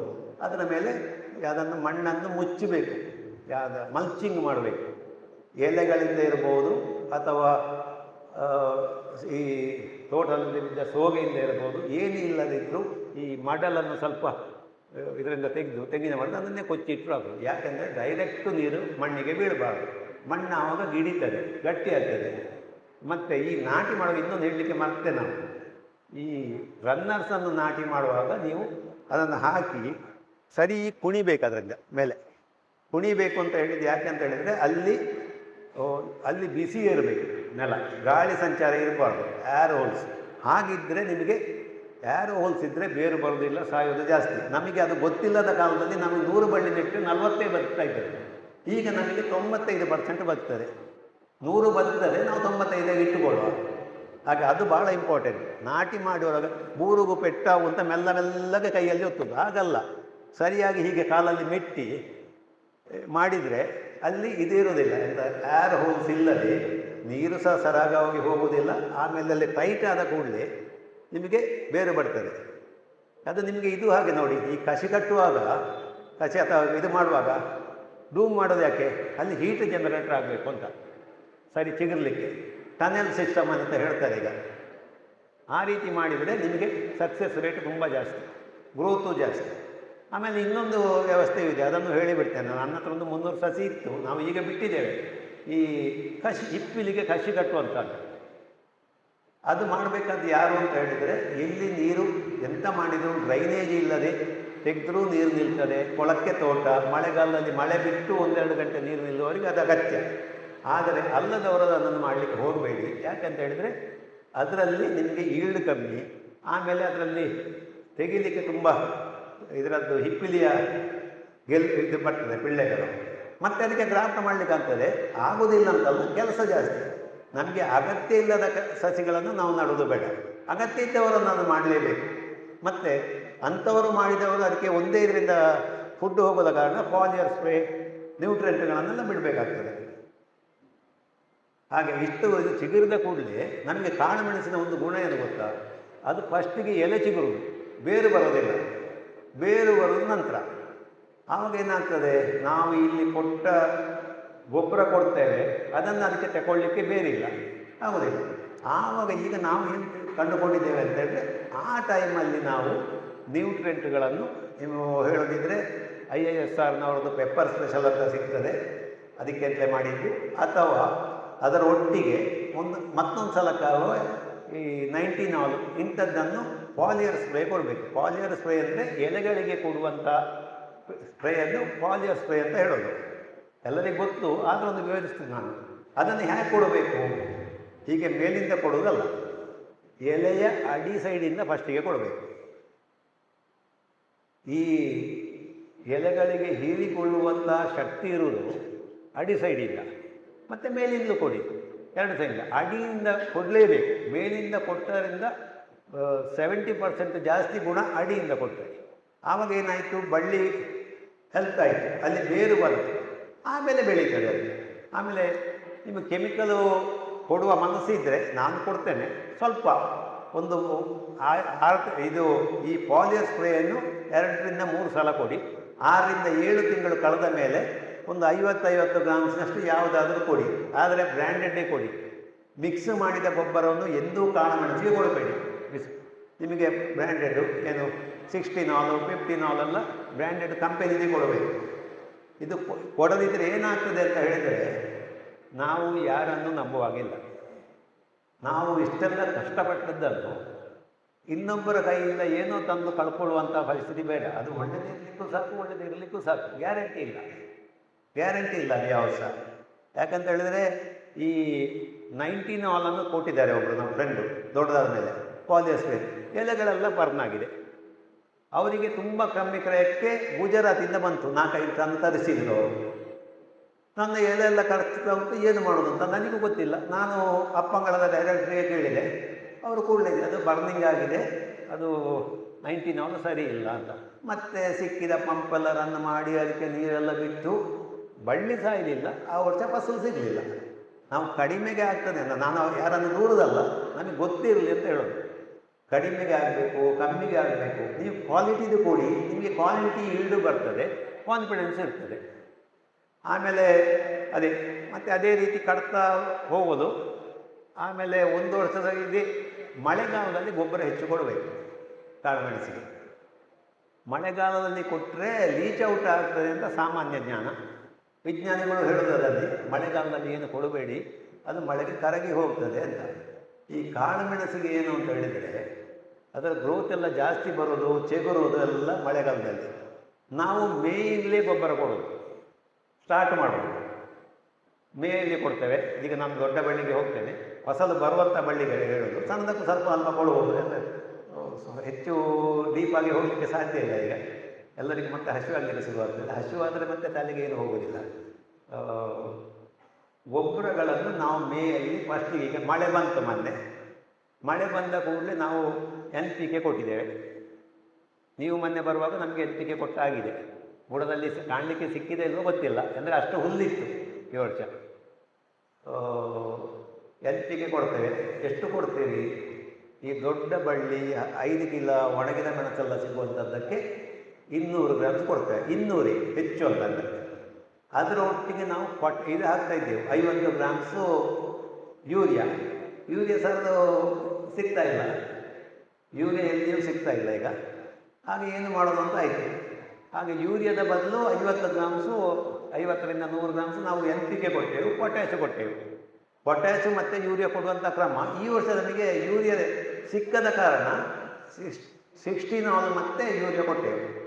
ಅದು ಕೊಟ್ಟು ಈಗ ಆಯಿತು ಸ್ವಲ್ಪ ಸಮಯ. ಈಗ ಚೆಲ್ಲಲಿಕ್ಕೆ ಶುರುವಾಗಿದೆ. ಆಮೇಲೆ ಅದು ಚೆಲ್ಲಲಿಕ್ಕೆ ಶುರುವಾಗಿ ಇದಾದ ಮೇಲೆ ನಾವು ಸಾವಯವ ಗೊಬ್ಬರ ಕೊಡ್ತೇವೆ. ಅಡಿಕೆ ಮರ ಮತ್ತು ಕಾಳುಮೆಣಸು ಒಟ್ಟಿಗಿದ್ದದಕ್ಕೆ 2ಕ್ಕೂ ಸೇರಿ 3 kg, ರಬ್ಬರಿಗೆ 5 kg, ತೆಂಗಿನ ಮರಕ್ಕೆ 16 kg ಕೊಡ್ತೇವೆ. ಸಿಮೆಂಟ್ ಪೋಲುಗಳಿಗೆಲ್ಲ 2 kg, ಅಂದರೆ ಕಡಿಮೆ. ಈ ನಾವು ಹೇಗಂತ ಹೇಳಿದರೆ ಊಟಕ್ಕೆ ಬಳಸುವಾಗ ಮಕ್ಕಳಿಗೆ ಸ್ವಲ್ಪ ಕಮ್ಮಿ, ಹಾಗೆ ಇಂಥ ಯುವಕರಿಗೆ ಜಾಸ್ತಿ, ನಮ್ಮ ಹಾಗೆ ಪ್ರಾಯ ಆದವರಿಗೆ ಸ್ವಲ್ಪ ಕಮ್ಮಿ. ಯಾಕಂತ ಹೇಳಿದರೆ ಅದನ್ನು ಹೀರಿಕೊಳ್ಳುವ ಶಕ್ತಿ ಬೇಕಾಗಿದೆ. ನಾವು ಸುಮ್ಮಗೆ ಎಲ್ಲದಕ್ಕೂ ಒಂದೇ ರೀತಿ ಹಾಕಿಕೊಂಡು ಹೋಗುವುದಲ್ಲ. ನೀವು ಅದು ಹಾಗೆ ಹೇಳಿದರೆ ಹೇಗೆ ಅಂತ ಹೇಳ್ತಾರೆ. ನಾವು ಅದನ್ನೆಲ್ಲ ನಮ್ಮ ಜಾಗದಲ್ಲಿ ನಮ್ಮ ಸಸಿಗಳಿದ್ದನ್ನು ನೋಡಿಕೊಂಡು ಮಾಡಬೇಕು. ಅಷ್ಟು ಕೊಡ್ತೇವೆ. ಆಮೇಲೆ ಇದು ಈ ಚಿಗುರುಗಳೆಲ್ಲ ಬಂದ ಮೇಲೆಯೇ ನಾವು ಬೋರ್ಡವನ್ನು ಬಿಡಬೇಕು. ಚಿಗುರಲ್ಲ, ಎಂದು ಗೆರೆ, ಹುತ್ತು ಏನು ಹೇಳ್ತೀರಿ ಇಲ್ಲೆಲ್ಲ ಹೇಳೋದು, ಎಣ್ಣೆ ಮುಂಚಿತ ಗೆರೆ ಬುಂಡ ಅಂತ ಅಲ್ವಾ? ಹಾಗೆ ಗೆರೆ ಬಿಟ್ಟ ಮೇಲೆ ಬಿಡುದು. ಗೆರೆ ಮೊದಲೇ ಬಿಟ್ಟರೆ ಏನಾಗ್ತದೆ ಬೋರ್ಡವನ್ನು ಅಂತಂದರೆ, ಈ ಗೆರೆಗಳಿಗೆ ಬೋರ್ಡ ಬಿದ್ದಿರುವುದಿಲ್ಲ, ಅದು ಮಾತ್ರ ಬರುವಂಥದ್ದು. ಅದಕ್ಕೆ ಮತ್ತೆ ರೋಗ ಬರ್ತದೆ. ಈ ಏನು ಬ್ಲ್ಯಾಕ್ ಸ್ಪಾಟು, ಕೊಳೆ ರೋಗ ಎಲ್ಲ ಆವಾಗ ಅದಕ್ಕೆ ಬರ್ತದೆ. ಹಾಗೆ ನಾವು ಈಗ ಸಾಧಾರಣವಾಗಿ ಜುಲೈ 1st ವೀಕ್ ಅಥವಾ 2nd ವೀಕ್ ಸ್ಟಾರ್ಟಲ್ಲಿ ನಾವು ಬೋರ್ಡ ಕೊಡುವಂಥದ್ದು. ಅದು ಸಹ ಹಾಗೆ ನಾವು ಕೊಡುವಂಥದ್ದು 2.5 kg ಕಾಪರ್ ಸಲ್ಫೇಟು, 3 kg ಚಿಪ್ಪು ಸುಣ್ಣ, ಅದನ್ನು ಮನೆಯಲ್ಲಿ ಬೇಯಿಸಿ ಸೋಸಿ ಬಿಡುವಂಥದ್ದು. ಅದಕ್ಕೆ ಒಂದು 100ರಿಂದ 150 ಗ್ರಾಮ್ಸು ಸ್ಪ್ರೆಡ್ಡರ್ ಇಷ್ಟು ಹಾಕಿ ಹೇಗೆ ಬಿಡುವುದು ಅಂತ. ಹೇಗೆ ಅಂತ ಹೇಳಿದರೆ ಕೆಳಗಿಂದ ಹೀಗೆ ಬಿಟ್ಟುಕೊಂಡು ಹೋಗೋದು ಅಡಿ ಸೈಡಿಂದ, ಆಮೇಲೆ ಅದನ್ನ ಮೇಲಿಂದ ಬಿಟ್ಟುಕೊಂಡು ಬರುವಾಗಲೇ ಈ ಡ್ರೆಂಚಿಂಗು ಅಂತ ಹೇಳ್ತಾರೆ ಎಲ್ಲರೂ. ಬುಡಕ್ಕೆ ಎರಿಯಿರಿ. ನಾವು ಬುಡಕ್ಕೆ ಎರಿಯುವ ಪ್ರಶ್ನೆ ಇಲ್ಲ. ಎಲ್ಲಿ ಈ ಮೇಯ್ನು ಇದು ಬಂದಿದೆ ಬಳ್ಳಿಯ ಬುಡ, ಅಲ್ಲಿಗೆ 1 ನಿಮಿಷ ಹೀಗೆ ಇಟ್ಟು ಬಿಡುವುದು ಅಷ್ಟೇ. ಡ್ರೆಂಚಿಂಗು ನಮಗೆ ಅಗತ್ಯವೇ ಇಲ್ಲ. ಡ್ರೆಂಚಿಂಗ್ ಯಾವಾಗ ಅಗತ್ಯ ಅಂದರೆ ರೋಗ ಬಂತು, ಅದು ಹಾಗಾಯಿತು ಹೀಗಾಯಿತು. ಬರೋದಕ್ಕಿಂತ ಮೊದಲೇ ನಾವು ಈಗ ಇಷ್ಟರವರೆಗೆ ನಾವು ಡ್ರೆಂಚಿಂಗ್ ಮಾಡಿದ್ದಿಲ್ಲ. ಡ್ರೆಂಚಿಂಗ್ ಆದರೆ ಈಗ ಬಿಟ್ಟಿದ್ದೇವೆ ಅಲ್ಪ ಪ್ರಮಾಣದಲ್ಲಿ. ಹಾಗೆ ಅಷ್ಟು ಮಾಡಿದರೆ ನಿಮಗೆ ರೋಗ ಬರುವುದಿಲ್ಲ. ಇಷ್ಟು ಮಾಡಿಯೂ ಎಲ್ಲಿಯಾದರೂ ಕೆಲವು ಬಳ್ಳಿಗಳು ಹಳದಿ ಆಯಿತು, ಏನಾಯಿತು, ನೀವು ಅಲ್ಲಿಗೆ ಮಾತ್ರ ಮತ್ತೆ ಬಿಡಿ. ಇದನ್ನೇ ನನ್ನ ಅನುಭವದಲ್ಲಿ ಮೈಲ್ತುತ್ತು ಸುಣ್ಣ ಬೋರ್ಡದಷ್ಟು ಒಳ್ಳೆಯದು ಕಾಳುಮೆಣಸಿಗೆ ಯಾವುದೂ ಇಲ್ಲ. ತುಂಬ ಕಂಪೆನಿ ತುಂಬ ಇದೆ. ವಸ್ತು ನಮಗೆ ಏನಾಗಿದೆ ಅಂತ ಅಂದರೆ, ಇದಕ್ಕಿಂತ ಅದು ಒಳ್ಳೆಯದು, ಪಕ್ಕದವನ ತೋಟ ಒಳ್ಳೆಯದು ಅಂತ ಹೇಳಿದಾಗೆ, ಆ ಔಷಧಿ ಒಳ್ಳೆಯದು, ಅದು ಒಳ್ಳೆಯದು, ಅದೀಗ ಲೇಟೆಸ್ಟು ಅಂತ. ನಮಗೆ ಏನು ಪ್ರೂವ್ ಆಗಿದೆ ಬೋರ್ಡವೇ ಪ್ರೂವ್ ಆಗಿದೆ. ನಾನು ಬೋರ್ಡದಷ್ಟು ಒಳ್ಳೆಯದು ಯಾವುದಿಲ್ಲ ನಾನು ಎಂದೂ ಎದೆ ತಟ್ಟಿ ಹೇಳ್ತೇನೆ. ಯಾಕಂದರೆ ನನಗೆ ಅನುಭವ ಹೊಂದಿದೆ. ಬೇರೆಲ್ಲ ಬಿಟ್ಟಿದ್ದೇವೆ, ಹೆಸರು ಹೇಳುವುದಿಲ್ಲ. ಅದು ಒಳ್ಳೆಯದಾಗ್ತದೆ ಅದಾಗ್ತದೆ ಅಂತ. ಅದು ಬಿಟ್ಟಲ್ಲಿ ನಮಗೆ ಅದರ ಪ್ರಯೋಜನ ಸಿಗುವುದು 3 ವಾರ ಇಲ್ಲ 15 ದಿವಸ ಮಾತ್ರ. ಈ ಬೋರ್ಡ ಬಿಟ್ಟರೆ ನಿಮಗೆ 40 ದಿವಸ ಗ್ಯಾರಂಟಿ. ಸರಿಯಾಗಿ ಬಿಸಿಲಿರುವಾಗ ಬಿಟ್ಟರೆ ಏನೂ ಆಗೋದಿಲ್ಲ. ಅಷ್ಟಾಗಿ ಮತ್ತೆ ನಾವು ಮತ್ತೊಂದು ತಿಂಗಳು ಕಳೆದ ಮೇಲೆ ವಾಪಸ್ಸು 100ರಿಂದ 200 ಗ್ರಾಮ್ಸು NPKನೇ ಕೊಡೋದು ಎಲ್ಲ ಬಳ್ಳಿಗಳಿಗೂ. NPK ಅದು ರಬ್ಬರ್ ಇದ್ದರೆ ರಬ್ಬರಿಗಾಯಿತು, ಕಾಳುಮೆಣಸಿಗಾಯಿತು, ಅಡಿಕೆ ಇದ್ದರೆ ಅಡಿಕೆಗೂ ಆಯಿತು, ಕಾಳುಮೆಣಸಿಗೆ, ಕಂಬಕ್ಕೆ ಬೇರೆ. ಮತ್ತು ವಾಪಸ್ಸು ಸೆಪ್ಟೆಂಬರಿಗೆ ಬರ್ತೇವೆ. ಸೆಪ್ಟೆಂಬರಿಗೆ ಬರುವಾಗ ವಾಪಸ್ ಸಾವಯವ ಗೊಬ್ಬರ ಕೊಡ್ತೇವೆ ಇದೇ ಪ್ರಮಾಣದಲ್ಲಿ. ಇದೀಗ ನಾನು ಕಳೆದ ವರ್ಷದ್ದು ಮಾತ್ರ ಹೇಳೋದು, ಮೊದಲೇ ಚೇಂಜ್ ಇತ್ತು. ನಾವು ಆವಾಗ ನಮ್ಮ ವಿಷಯಗಳಲ್ಲಿ ಸ್ವಲ್ಪ ಅಪ್ಡೇಟ್ ಆಗ್ತಾ ಇರ್ತೇವೆ. ಈ ವರ್ಷ ಮಾಡಿದ್ದನ್ನೇ ಕಳೆದ ವರ್ಷ ಮಾಡ್ತೇವೆ ಅಂತ ಏನಿಲ್ಲ. ಆಮೇಲೆ ವಾಪಸ್ ಬೋರ್ಡ ಬಿಡ್ತೇವೆ ಮತ್ತೊಂದು ಸಲ. ಹಾಗಾದರೆ ನೀವು ಕೇಳ್ಬೋದು, ಎಲ್ಲರೂ ಪಾಲಿಯರ್ ಸ್ಪ್ರೇ ಅಂತ ಹೇಳ್ತಾ ಇದ್ದಾರೆ ಅಂತ. ನಾನು 5 ಸಲ ಬಿಟ್ಟೆ, 7 ಸಲ ಬಿಟ್ಟೆ, 3 ಸಲ ಬಿಟ್ಟೆ ಅಂತ. ನಾನು ಬಿಟ್ಟಿದ್ದೆ. ನಾನು ಬಿಟ್ಟು ನಮ್ಮದೊಂದು ಕಥೆ ಇದೆ. ನಮ್ಮದೊಂದು ಪ್ರಯೋಗಶೀಲ ಕೃಷಿ. ಬಿಟ್ಟು ನೋಡೋದು, ಒಂದು ಪೋಷನಿಗೆ ಬಿಡೋದು, 10 ಡ್ರಮ್ಮು ಬಿಡೋದು, 40 ಡ್ರಮ್ಮಿಗೆ ಬಿಡಲಿಕ್ಕಿಲ್ಲ, ಹೀಗೆ ಮಾಡಿದೆ. ಬಿಟ್ಟಲ್ಲಿ ಬಿಡೋದಲ್ಲಿಯೂ ವ್ಯತ್ಯಾಸ ಆಗಲಿಲ್ಲ.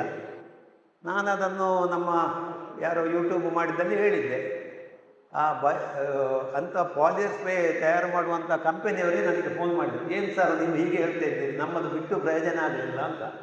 ಅವರೇ ಉತ್ತರ ಹೇಳಿದರು, ಬುಡಕ್ಕೆ ಸರಿಯಾಗಿ ಕೊಟ್ಟರೆ ಪಾಲಿಯರ್ ಸ್ಪ್ರೇ ಅಗತ್ಯನೇ ಇಲ್ಲ. ನಾವು ಊಟ ಮಾಡ್ತೇವೆ, ಶಕ್ತಿ, ನಾವು ಡ್ರಿಪ್ಪಲ್ಲೇ ಇದ್ದರೆ ಹೇಗಾಗ್ತದೆ?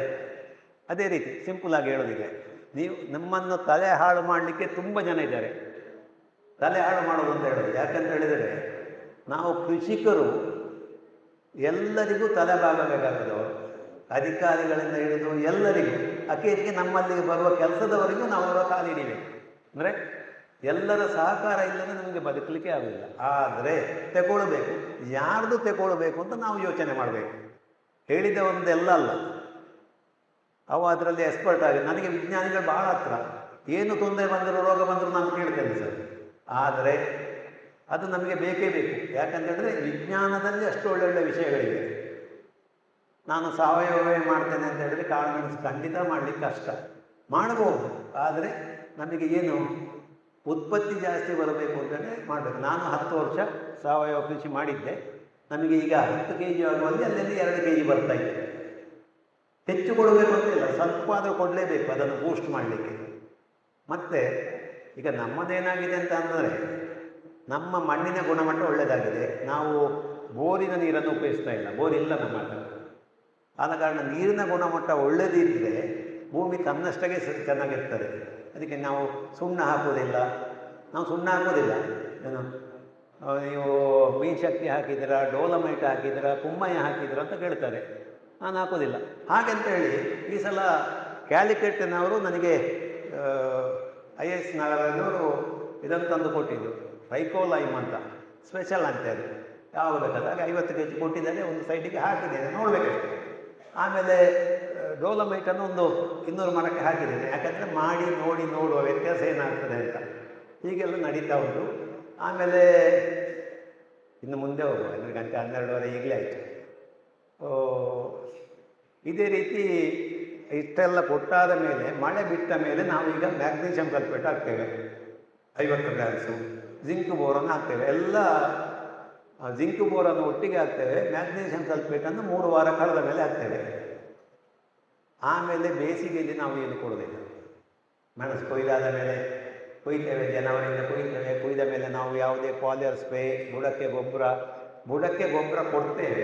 ಅಡಿಕೆ ತೋಟದಲ್ಲಿದ್ದರೆ ಅಡಿಕೆಗೆ ಬೇಕಾಗ್ತದೆ ಜನವರಿಯಲ್ಲಿ. ಆವಾಗ ಕೊಟ್ಟದ್ದು ಕಾಳುಮೆಣಸಿಗೂ ಹೋಗ್ತದೆ. ಹಾಗೆ ಅದನ್ನು ಕೊಡ್ತೇವೆ. ಮತ್ತು ಹೆಚ್ಚಿಲ್ಲ. ನಮ್ಮಲ್ಲಿ ಅಷ್ಟು ಚೆಂದ ಹೇಗೆ ಬಂತು ಅಂತ ಹೇಳ್ಬೋದು. ನೀವು ನಾಟಿ ಮಾಡುವಾಗ ಅದನ್ನು ಹೇಳಬೇಕು. ನಾನು ಒಂದು ಮರದ ಬುಡಕ್ಕೆ ಕಡಿಮೆಯಲ್ಲಿ 3 ಬಳ್ಳಿಗಳನ್ನು ನಾಟಿ ಮಾಡಬೇಕು. ಈ ಒಂದು ಹೀಗೆ ಹೋದರೆ ಏನಾಗೋದಿಲ್ಲ. ಆದರೆ ನೀವು ಟಾಪ್ ಶೂಟ್ ನೆಟ್ಟರೆ ನಿಮಗೆ ಒಂದೇ ಸಾಕಾಗ್ತದೆ ಒಂದು ಮರಕ್ಕೆ. ಅದು ಹೀಗೆ ಅಷ್ಟು ದಪ್ಪಕ್ಕೆ ಬರ್ತದೆ. ಈ ರನ್ನರ್ಸ್ ಇರಲಿ, ಮತ್ತು ಬುಟ್ಟಿ ಸಸಿಗಳ ತೊಟ್ಟೆ ಸಸಿಗಳಿಗೆ ಅದು ತೊಟ್ಟೆ ಸಸಿ ಎರಡಾದರೂ ನಡಲೇಬೇಕು. ಅದರಲ್ಲಿ 2-3 ಇದ್ದರೂ 2 ನಡಿ. ಅದು ಬಂಬಲು ಬಂದಷ್ಟು. ಮತ್ತೊಂದು ನಮಗೆ ಅಜ್ಞಾನ ಇದೆ, ಕೆನಪಿ ಜಾಸ್ತಿ ಆದರೆ ಕ್ರಾಪು ಬರೋದಿಲ್ಲ ಅಂತ. ಅಂದರೆ ಅದಕ್ಕೆ ಗಾಳಿ ಬೆಳಕು ಬೀಳದಿದ್ದರೆ ಅದರಲ್ಲಿ ಗೆರೆ ಬರುವುದಿಲ್ಲ. ಅದು ವಾಸ್ತವ ಅಲ್ಲ. ತುಂಬ ನಮಗೆ ಕಣ್ಣಿಗೆ ಕಮ್ಮಿ ಎಲೆಗಳಿದ್ದರೆ ನಮಗೆ ಕಾಳುಮೆಣಸಿನ ಗೆರೆಗಳು ಹೆಚ್ಚು ಕಾಣ್ತವೆ, ಕಣ್ಣಿಗೆ ಕಾಣೋದು ಮಾತ್ರ. ನೀವು ತುಂಬ ಕೆನಪು ಇದ್ದಲ್ಲಿ ಅದರ ಒಳಗೊಳಗೆ ಇರ್ತದೆ, ನಿಮಗೆ ಟೋಟಲ್ ಈಲ್ಡ್ ಜಾಸ್ತಿ ಇರ್ತದೆ. ನಮ್ಮ ಕೆಲಸದವನೇ ಬಿಂಜೆ ನಂಡ ಇಟ್ಟು ಮುಂಚೆ ಪೂಜೆ ಅಂತ ಅದಲ್ಲ, ಪ್ರಾಕ್ಟಿಕಲ್ ಮಾಡಿ ನೋಡುವಾಗ ನಿಮಗೆ ಅದರಲ್ಲಿ ಈಲ್ಡ್ ಜಾಸ್ತಿ ಇರ್ತದೆ. ಮತ್ತು ಬೇರೆಂಥದ್ದು ಬಿಡೋದಿಲ್ಲ ನಾನು. ಮತ್ತು ನಿಮಗೆ ನಿಮ್ಮ ಜಾಗಕ್ಕೆ ಬೇಕಿದ್ದರೆ ನೀವು ಪಾಲಿಯರ್ ಸ್ಪ್ರೇ ಕೊಡಿ, ಏನು ಬೇಕಾದರೂ ಕೊಡಿ. ಆದರೆ ಏನು ಕೊಡೋದಿದ್ದರೂ ಬುಡಕ್ಕೆ ಸರಿಯಾಗಿ ಕೊಡಿ ಫಸ್ಟಿಗೆ. ಈಗ ಕಳೆದ ವರ್ಷ ನಾನು ಮತ್ತೆ ಪಾಲಿಯರ್ ಸ್ಪ್ರೇ ಕೊಟ್ಟೆ ಸ್ವಲ್ಪ, ನಮ್ಮ ಫ್ರೆಂಡ್ ಹೇಳಿದರು, ಎಲ್ಲರೂ ಹೇಳಿದರು ಅಂತ. ಅದೇನಾಯಿತು, ಸೈಜ್ ದೊಡ್ಡದಾಯಿತು. ನನಗೆ ಲೀಟರ್ ವೈಟು ಗೊತ್ತಿರಲಿಕ್ಕೆ ಸಾಕು, ನಿಮಗೆ ಕ್ಯಾಂಪದಲ್ಲೆಲ್ಲ ನೋಡ್ತಾರೆ. ನಮ್ಮದು 580 ಹೊರಗೆ ಬರ್ತಾಯಿತ್ತು, ಆದರೆ ಕಳೆದ ವರ್ಷ 540. ಯಾಕೆ ಆಯಿತು ಅಂತ ಆಲೋಚನೆ ಮಾಡ್ತಾ ಇದ್ದಾಗ ಈ ಕಾಯಿಗಳು ಸ್ವಲ್ಪ ದೊಡ್ಡದಾಯಿತು, ನಮ್ಮ ಇದರ ಸೈಜ್. ಅದೇನಾಯಿತು, ಅದರ ಸಂಖ್ಯೆ ಕಮ್ಮಿ ಆಯಿತು ಯಾವುದರಲ್ಲಿ, ಲೀಟ್ರಲ್ಲಿ. ಹಾಗೇನು ನನಗೆ 540ರಿಂದ ಹೆಚ್ಚು ಬರಲೇ ಇಲ್ಲ. ಪಾಲಿಯರ್ ಸ್ಪ್ರೇ ಕೊಟ್ಟಿದ್ದರಿಂದ ನನಗೇನು ಉಪಯೋಗ ಆಗಲಿಲ್ಲ. ಕೊಡುವವರು ಕೊಡಿ, ಅಲ್ಲ ನನ್ನ ಅನುಭವ ಮಾತ್ರ ಹೇಳೋದು ನಾನು. ಅಗತ್ಯ ಇದ್ದವರು ಕೊಡಿ. ಆಮೇಲೆ ಗ್ರಾಫ್ಟೆಡ್ ಸಸಿಗೆ ಕೊಡಲೇಬೇಕು. ಆಮೇಲೆ ಕೊಯ್ಯುವಂಥದ್ದು, ಕೊಯ್ಯುವುದು ಹಾಗೆ ಹಣ್ಣಾಗಾಗಿ ಶುರು ಮಾಡ್ತೇವೆ. ಒಂದು ನಮೂನೆ ಹಣ್ಣಾಗೋರಿಗೆ ನಾವು ಮೊದಲು ಪ್ರತಿಯೊಂದು ಹಣ್ಣಿಂದ ಗೆರೆಗಳನ್ನೇ ಕೊಯ್ತಾ ಇದ್ದೆವು. ಕಳೆದ ವರ್ಷದಿಂದ ನಮಗೆ ಈ ಮೆಣಸಿನ ಕ್ವಾಂಟಿಟಿ ಹೆಚ್ಚಾದ ಮೇಲೆ ಅದನ್ನು ಮೇಂಟೈನ್ ಮಾಡಲಿಕ್ಕೆ ಆಗಲಿಲ್ಲ, ಕೊಯ್ಯುವ ಜನ ಸಿಗೋದಿಲ್ಲ ಅಂತೇಳಿ. ಒಂದು 30 to 40% ಹಣ್ಣಾದ ಕೂಡಲೇ ಪೂರ ಕೊಯ್ಯೋದು. ಆಮೇಲೆ ನಮ್ಮಲ್ಲಿ ಇರುವಂಥದ್ದು ಪಣಿಯೂರು ಒಂದು ಮಾತ್ರ. ಈ ಪಣಿಯೂರು ಒಂದು ಹಣ್ಣಾದರೂ ಕೆಳಗೆ ಬಿದ್ದರೂ ಆ ಗೆರೆಯಿಂದ ಹಣ್ಣು ಕಾಯಿಗಳು ರಟ್ಟಿ ಹೋಗೋದಿಲ್ಲ. ಬಾಕಿದ ಹೆಚ್ಚಿದಲ್ಲೆಲ್ಲ ರಟ್ಟಿ ಹೋಗ್ತದೆ ಅಂತೆ. ನಾವು ರಬ್ಬರ್ ತೋಟದಲ್ಲಿ 1 ವರ್ಷ ಕೊಯ್ಲಿಕ್ಕೆ ಆಗದೆ ದಿವಸಕ್ಕೆ 200 kg ಹಣ್ಣನ್ನು ಹೆಕ್ಕಿದ್ದೇವೆ. ದಿವಸದ್ದು 4 ಜನ ಹೆಂಗಸರಿಗೆ ಅದೇ ಕೆಲಸ. ಅಲ್ಲಿ ಬಂದಿದ್ದು ನೋಡೋರು ಬಂದವರು ಹೇಳಿದ್ರು, ಇದು ಎಂಥ ಕತೆ ಮಾರ್ರೆ, ಇಷ್ಟು ಹಾಳಾಗ್ತಾ ಉಂಟು. ಹಾಳಾಗಲಿಲ್ಲ. ಅದೇನಾಯಿತು, ನಮಗೆ ಈ ತೂಕ ಜಾಸ್ತಿ ಬರ್ತದೆ ಹಣ್ಣಾದಷ್ಟು. ಇಲ್ಲ ಮಾಮೂಲಿಯಾಗಿ ಕೊಯ್ದರೆ 32 ಮ್ಯಾಕ್ಸಿಮಮ್, ಹಾಗೆ ಆಗಿದ್ರೆ 38 ಹೊರಗೆ ಬರ್ತದೆ. ನೀವು ಹಣ್ಣು ಕೊಯ್ದರೆ ನಿಮಗೆ ಕೊಯ್ದ ಹಣ ಫ್ರೀ ಆಗ್ತದೆ. ಕೊಯ್ಯುವ ಖರ್ಚು, ಹಣ ಅಲ್ಲ ಖರ್ಚು. ಯಾಕಂದರೆ ನಾವು 1 kg ಇಷ್ಟು ಅಂತ ಕೊಡ್ತೇವೆ. ಆವಾಗ ನಮಗೆ 1 ಕ್ವಿಂಟಾಲಿಗೆ ಕಡಿಮೆಯಲ್ಲಿ 3 kg ಇಟ್ಟುಕೊಳ್ಳಿ. ಈಗಿನ ರೇಟಲ್ಲಿ 2000 ರೂಪಾಯಿ ಆಯಿತು. ಅಂದರೆ ಇಂಥದ್ದನ್ನೆಲ್ಲ ನಾವು ಲೆಕ್ಕ ಹಾಕ್ಕೊಳ್ಬೇಕು. ನನಗೆ ಒಮ್ಮೆ ಮನೆಗೆ ಬಂದರೆ ಸಾಕು, ಅದು 4 ಹಣ್ಣಾಗಿದೆ, ಹಕ್ಕಿ ತಿಂತದೆ ಅಂತ, ಅದನ್ನೊಂದು ಹೇಳಲಿಕ್ಕೆ ಬಿಟ್ಟರೆ. ಈ ತೆಂಕ ಬಿಸಿಲು ಅಂತ ಗೊತ್ತಾಯ್ತಾ, ತೆಂಕ ಬಿಸಿಲು ಹೊಡೆದು ಕಾಳು ಮೆಣಸೆಲ್ಲ ಕಪ್ಪಾಗ್ತದೆ, ಒಣಗ್ತದೆ, ಎಲೆ ಕರಂಚ್ತದೆ. ಅದಕ್ಕೆ ನಾವು ಖಾಲಿ ಸುಣ್ಣವನ್ನು ಬಿಡ್ತೇವೆ. ಖಾಲಿ ಸುಣ್ಣ, ಅದಕ್ಕೆಂತ ಹಾಕಲಿಕ್ಕಿಲ್ಲ. ಒಂದು 200 ಲೀಟ್ರಿಗೆ 4 ರಿಂದ 5 kg ಚಿಪ್ಪು ಸುಣ್ಣವನ್ನು ತಂದು ಇದೇ ರೀತಿಯಾಗಿ ಸ್ವಲ್ಪ ಗಮ್ ಹಾಕಿ ಬಿಡುವಂಥದ್ದು. ಹಾಗೆ ಬಿಟ್ಟರೆ ನಿಮಗೆ ಸಣ್ಣ ಬರ್ನ್ ಆಗೋದು ನಿಲ್ತದೆ. ಅದರ ಒಟ್ಟಿಗೆ ನಮಗೆ ಮತ್ತೆ ಕಂಡುಕೊಂಡದ್ದು, ಅಂಥ ಬಿಟ್ಟ ಜಾಗದಿಂದ ಈ ಹಕ್ಕಿಗಳು ಹಣ್ಣುಗಳನ್ನು ತಿನ್ನುವುದೇ ಇಲ್ಲ. ಅದು ಯಾಕೆ ತಿನ್ನುವುದಿಲ್ಲ ಅಂತಂದರೆ, ಈ ಕೊಯ್ಯೂರು ಹೇಳ್ತಾ ಇದ್ರು ಕಣ್ಣು ರಿಪ್ಪುಂಡು ಪಂಡಿತ್ತು ಅಂತ. ಅದು ಸುಣ್ಣದ ಖಾರಕ್ಕೆ ತಿನ್ನುವುದಿಲ್ಲ. ಹಕ್ಕಿ ತಿಂದು ಹೋಗುವುದಕ್ಕೆ ನೀವು ಸುಣ್ಣ ಬಿಟ್ಟರೂ ಆಗ್ತದೆ ಅಂತ ಹೇಳಿದ್ದು ನಾನು. ತುಂಬ ಹಕ್ಕಿ ತಿನ್ನೋ ಜಾಗ ಇದೆ. ಕೆಲವು ಕಡೆಯಲ್ಲಿ ಕಮ್ಮಿ ಇದ್ದಲ್ಲಿ ಹಕ್ಕಿ ತಿನ್ನೋದು ಜಾಸ್ತಿ. ಅಂದರೆ ಹಕ್ಕಿಗಳೇ ಅಷ್ಟೇ ಮರದಿಂದ ಪೂರ ತಿಂದು ಹೋಗ್ತೇವೆ. ಈಗ ನಮ್ಮಲ್ಲಿ ತಿಂತವೆ, ಸ್ವಲ್ಪ ತಿಂತವೆ, 1-2% ಎಲ್ಲ ತಿಂದು ಹೋಗ್ಬೋದು. ಆದರೆ ಅದಕ್ಕೆ ಇಂಥ ಒಂದು ಉಪಾಯ ಇದೆ. ಮತ್ತು ಈ ಸಣ್ಣ ಬರ್ಣ ಆಗೋದಕ್ಕೂ ಆಗ್ತದೆ. ನಾವು ಇಷ್ಟು ಮಾತ್ರ ಅಲ್ಲ, ನಾವು ಈ ಕೆಲವು ಸಿಮೆಂಟ್ ಕಂಬದಲ್ಲಿ ತೆಂಕ ಬಿಸಿಲು ಹೊಡೆದಕ್ಕೆ ಶೇಡ್ ನೆಟ್ಟನ್ನು ಕಟ್ಟಿದ್ದೇವೆ. ಕೆಲವು ವರ್ಷ 1 ವರ್ಷ ಹೆಂಡತಿಯ ಸೀರೆ ಕಟ್ಟಿದೆ. ಕೇಳಿ ಹೇಗಾಗ್ತದೆ ನೋಡುವ ಅಂತ. ಇದು ಒಳ್ಳೆದಾಗ್ತದೆ. ಮತ್ತು ಎಷ್ಟು ಸೀರೆಗಳು ಹಾಗೆ. ಮತ್ತು ಕಳೆದ ವರ್ಷ ಒಂದು 10-50 ಮರಕ್ಕೆ, ತೆಂಗಿನ ಮರಕ್ಕೆ ತೆಂಕ ಬಿಸಿಲು ಡೈರೆಕ್ಟ್ ಬೀಳುವುದಕ್ಕೆ ಕಟ್ಟಿದ್ದೇವೆ. ಒಳ್ಳೆ ಪ್ರಯೋಜನ ಆಗಿದೆ. ಆ ಕಟ್ಟಿದಲ್ಲಿ ಏನಾಯಿತು ಪ್ರಯೋಜನ ಅಂತೇಳಿ, ನಮ್ಮ ಈ ಬಾಕಿ ಜಾಗದಿಂದಲೂ ಕಾಯಿ ಸೈಜ್ ದೊಡ್ಡದಾಯಿತು. ಅಂದರೆ ಅದು ಒಳ್ಳೆ ಬೆಳೆದೇ ಹಣ್ಣಾಯಿತು, ಬೆಳೆದೇ ದೊಡ್ಡದಾಯಿತು. ನೀವು ಸ್ವಲ್ಪ ಶೇಡ್ ಬೇಕೇ ಬೇಕು ಕಾಳುಮೆಣಸಿಗೆ. ಈಗ ನೀವು ಕಂಬ ಹಾಕ್ತೀರಿ ಅಂತೆಲ್ಲ ಹೇಳ್ತೇವೆ. ನಾನು ಕಂಬ ಸಹ ಹಾಕಿದ್ದೇನೆ ತುಂಬ. ಆದರೆ ಕಂಬವನ್ನು ಎಲ್ಲೂ ನಾವು ಏನು ಅಂಗಳದಲ್ಲಿ ಅಂಥ ಜಾಗದಲ್ಲಿ ಹಾಕಿಲ್ಲ. ತೆಂಗಿನ ಮರದ ಒಳಗೆ, ಆಮೇಲೆ ತೋಟದ ಸೈಡಲ್ಲಿ ಎಲ್ಲಿ ಜಾಗ ಉಂಟು ಅಲ್ಲೆಲ್ಲ ಕಂಬ ಹಾಕಿದ್ದೇನೆ. ಅದರಲ್ಲಿ 15 ಫೀಟ್ ಇದೆ, ಅಂಗಳದಲ್ಲಿ ಒಂದು 20 ಫೀಟ್ ಇದೆ. ಅದರಲ್ಲಿ ಕಳೆದ ವರ್ಷ 20 ಫೀಟಿನ ಕಂಬದ, ಅದು ನೆಲದಿಂದ ಮೇಲೆ 18 ಫೀಟ್ ಇರೋದು, ಅದರಲ್ಲಿ 20 kg ಒಣಗಿದ ಮೆಣಸು ಕೊಯ್ದಿದೆ. ನೀವು ಕಂಬ ಹಾಕುವವರು ಎಷ್ಟಾಗ್ತದೆ ಅಂತ ಕೇಳ್ತಾರೆ ಒಂದು ಕಂಬದಲ್ಲಿ, ಎಷ್ಟು ಬರಬಹುದಲ್ಲ. ನಾನು ಏನು ಅಂದ್ಕೊಳ್ತೇನೆ ಅಂತ ಹೇಳಿದರೆ, ಒಳ್ಳೆ ಈಡು ಅಂತಂದರೆ 1 ಫೀಟಿಗೆ 1 kg ಡ್ರೈ ಸಿಗಬೇಕು. 1 ಫೀಟ್ ಉದ್ದಕ್ಕೆ 1 kg ಬೇಡ. ನೀವು ಈಗ ಆಲೋಚನೆ ಮಾಡಿ, 3 ಫೀಟಿಗೆ 1 kg ಸಿಕ್ಕಿದರೂ ಸಾಕು ಅಂತ. 12 ಫೀಟಿಗೆ ಎಷ್ಟಾಯಿತು? 4 kg. 4 kg ಬಂದರೆ ಸಾಲದ? ಬೇರೆ ಎಂಥ ಖರ್ಚಿಲ್ಲ. ಗೆಳ್ಳು ಕಡಿಬೇಕು, ತುಂಡಾಗ್ತದೆ, ಗಾಳಿಗೆ ಮುರಿತದೆ, ಯಾವುದಿಲ್ಲ. ಕಂಬ ಕಾಸ್ಟ್ಲಿ ಅಂತ ಹೇಳೋದಕ್ಕೂ ಹೇಳ್ತೇನೆ ನಾನು. ಒಂದು ಕಂಬ 14 ಫೀಟಿಗೆ ಹಾಕಿದರೆ ನಿಮಗೆ ಎಲ್ಲ ನಾಟಿ ಮಾಡಿ ನೀರಾವರಿ ವ್ಯವಸ್ಥೆ ಆಗುವಾಗ 2,000 ರೂಪಾಯಿ ಆಗುತ್ತೆ. ಎಷ್ಟು ಕೆಲಸದವರ ಸಂಬಳ ಆಯಿತು? 3 ಕೆಲಸದವರು ಅಥವಾ 4 ಕೆಲಸದವರು ಇಟ್ಟುಕೊಳ್ಳಿ. ಮತ್ತು ಆ ಕಂಬ ಇರುವಷ್ಟು ಸಮಯವು ಮೆಣಸಿನ ಬಳ್ಳಿ ಹೋಗಲಿಕ್ಕೆ ಸಾಕು, ಕಂಬ ಹೋಗುವುದಿಲ್ಲ, ಮುರಿಯುವುದಿಲ್ಲ, ಗೆಲ್ಲು ಕಡಿಲಿಕ್ಕಿಲ್ಲ, ಎಂಥದೂ ಇಲ್ಲ. ಹಾಗಂತ ಕಂಬವೇ ಹಾಕಬೇಕು ಅಂತ ನಾನು ಎಲ್ಲಿಯೂ ಹೇಳೋದಿಲ್ಲ. ನಿಮ್ಮಂಥ ಇರುವಂಥ ಜೀವಂತ ಮರಗಳೆಲ್ಲ ಮುಗಿದ ಮೇಲೆ ಆಮೇಲೆ ಕಂಬಕ್ಕೆ ಹೋಗಿ. ಯಾಕೆಂದರೆ ನಾವು ಪ್ರಕೃತಿಗೆ ವಿರುದ್ಧವಾಗಿ ಬದುಕಬಾರ್ದು. ಆದಷ್ಟು ಪ್ರಕೃತಿಯನ್ನು ಉಳಿಸಿಕೊಳ್ಬೇಕು, ಹಸಿರು ಬೇಕು. ಅದರೊಟ್ಟಿಗೆ ನಮಗೆ ಉತ್ಪತ್ತಿಯು ಜಾಸ್ತಿ ಆಗಬೇಕು, ಯಾವುದಕ್ಕೂ ತೊಂದರೆ ಆಗಬಾರ್ದು. ಹಾಗೆ ನಾವು ಹಣ್ಣು ಕೊಯ್ತೇವೆ, ಕೊಯ್ದ ದಿವಸವೇ ಮರುದಿವಸವೇ ಅದನ್ನು ಮಿಷನ್ ಇದೆ, ಮಿಷನಲ್ಲಿ ಗರಿಗಳಿಂದ ಕಾಳು ಬಿಡಿಸ್ತೇವೆ. 9 ಗಂಟೆ ಆಗುವಾಗ ನಮಗೆ ಹರಗಿ ಆಗ್ತದೆ. ನೆಲದಲ್ಲಿ ಅಲ್ಲ, ನಾವು ವೀಡ್ ಮ್ಯಾಟ್ ಹಾಕಿದ್ದೇವೆ ಅಂಗಳಕ್ಕೆ. ಅದರ ಮೇಲಿಂದ ಶಿಲ್ಪಲಿನ ಶೀಟ್ ಹಾಕಿ 40 ಫೀಟಿದೆಲ್ಲ ಇದೆ. ಎಷ್ಟಾಗ್ತದೆ ಅಷ್ಟನ್ನು ಇಷ್ಟು ದಪ್ಪಕ್ಕೆ ಹರಡ್ತೇವೆ. ಇಷ್ಟು ದಪ್ಪಕ್ಕೆ ಹರಿದು ಮೇಲಿಂದ ಅದೇ ಶೀಟನ್ನು ಫೋಲ್ಡ್ ಮಾಡ್ತೇವೆ, ಅಷ್ಟು ಜಾಗ ಬಿಟ್ಟು. ಅದಕ್ಕೆ ಎಲ್ಲ ಕಡೆಯಿಂದ ಗಾಳಿ ಹೋಗೋದಾಗೆ ಒಂದು ಸೈಡಿಂದ ಅದೇ ಫೋಲ್ಡಿಂಗಲ್ಲಿ ಇರ್ತದೆ, 3 ಸೈಡಿಂದ ಏನಾದರೂ ಮರದ ತುಂಡ, ಸಲಿಕೆ ಅಥವಾ ಏನಾದರೂ ಇಡ್ತೇವೆ. ಫೆಬ್ರವರಿಯವರೆಗೆ 2 ದಿವಸ ಹಾಗೆ ಇಡ್ತೇವೆ. 2 ದಿವಸ ಓಪನ್ ಮಾಡೋದೇ ಇಲ್ಲ, ಅಂದರೆ ಬಿಸಿಲು ಕಮ್ಮಿ ಇರ್ತದೆ ಆವಾಗ. ಆಮೇಲೆ ಫೆಬ್ರವರಿಯಿಂದ ನಂತರ ಶಾಖ ಜಾಸ್ತಿ ಆದ ಮೇಲೆ 1 ದಿವಸ ತೆಗೆಯುವಾಗ ನಿಮಗೆಲ್ಲ ಕನರು ನೀರು ಬಿಟ್ಟುಕೊಂಡು ಕಾಳುಗಳೆಲ್ಲ ಇಷ್ಟಿಷ್ಟು ದೊಡ್ಡಾಗಿರ್ತದೆ. ಎಲ್ಲರಿಗೆ ಅಷ್ಟು ಮಾತ್ರ ಅಲ್ಲ, ಒಳ್ಳೆ ಶೈನಿಂಗ್ ಬರ್ತದೆ ಒಣಗುವಾಗ. ಎಷ್ಟು ದಿವಸ ಒಣಗಿಸೋದು ಅಂತ. ಹಾಗೆ ಹಾಕಿದ ದಿವಸ ನಾವು ಹರಗ್ತೇವೆ, ಅದನ್ನು ಸಾಯಂಕಾಲ ರಾಶಿ ಮಾಡ್ತೇವೆ ವಾಪಸ್. ಆಮೇಲೆ ಮರುದಿವಸ ಅದನ್ನು ಬಿಡಿಸ್ತೇವೆ. ಮತ್ತೆ ನಾವು ಅದನ್ನು ಬಿಡಿಸಲಿಕ್ಕಿಲ್ಲ, ರಾತ್ರಿ ಆಗುವಾಗ ಶೀಟ್ ಮುಟ್ತದೆ. 2.5 ದಿವಸದಿಂದ 3 ದಿವಸದಲ್ಲಿ ಒಣಗ್ತದೆ. ಒಣಗಿದ್ದು ಗೊತ್ತಾಗೋದು ಹೇಗಂತೇಳಿ ಈಗ ಅದಕ್ಕೂ ವ್ಯವಸ್ಥೆ ಉಂಟು. ನಿಮಗೆ ಕ್ಯಾಂಪದವರು 11% ಮಾಯಿಶ್ಚರ್ ಅಂತ ಇಟ್ಟಿದ್ದಾರೆ. ಮಾಯಿಶ್ಚರ್ ಮೀಟ್ರ್ ಅವರಲ್ಲಿ ಏನು ಉಂಟು, ಅವರು ಯಾವುದ್ರಲ್ಲಿ, ಅದೇ ನಮಗೆ ಆನ್ಲೈನಲ್ಲಿ ಸಿಗ್ತದೆ. ಯಾಕಂದರೆ ನಮ್ಮ ಹತ್ರ ಬೇರೆ, ನಿಮ್ಮದಲ್ಲಿ ಬೇರೆ, ನಮ್ಮದಲ್ಲಿ ಬೇರೆ ಆಗುವಂತ ನಾನು ಅವರ ಹತ್ರದ ಕೇಳಿ, ಮೋಸ್ಟ್ಲಿ ಗುಜರಾತಲ್ಲಿ ಸಿಗ್ತದೆ, ಅದು ಆನ್ಲೈನಲ್ಲಿ ತರಿಸಿದ್ದೇವೆ. 4,000 ಉಂಟು. ನೀವು ಮಧ್ಯಾಹ್ನ 2 ಗಂಟೆಗೂ ತೆಗೆದಿದ್ದೇವೆ. ಆ ಮಾಯಿಶ್ಚರು 11 ಬಂದ ಕೂಡಲೇ ತೆಗೆಯುವುದೇ. 11ರಿಂದ ಕಮ್ಮಿ ಆದರೆ ನಮಗೆ ತೂಕ ಕಮ್ಮಿ ಆಯಿತು, ಹೆಚ್ಚಾದರೆ ಹೆಚ್ಚಾಯಿತು. ಹಾಗೆ ನಾವು 11 ಮಾಯಿಶ್ಚರ್ ಬರೋದು ತೆಗೆದರೆ ನಮಗೆ ಒಳ್ಳೆ ಕ್ವಾಲಿಟಿ, ಒಳ್ಳೆ ಕಲರ್ ಬರ್ತದೆ. ತೆಗೆದು ನಾವು ಗೋಣಿಯಲ್ಲಿ ತುಂಬಿಸಿ ಬಾಯಿ ಬಿಡಿಸಿ ಇಡ್ತೇವೆ. ಹಾಗೆ ಅದು 2 ದಿವಸ ಆಗುವಾಗ ತಣಿತದಷ್ಟೇ, ಒಳಗೆ ಸ್ವಲ್ಪ ಬಿಸಿ ಬಿಸಿ ಇರ್ತದೆ.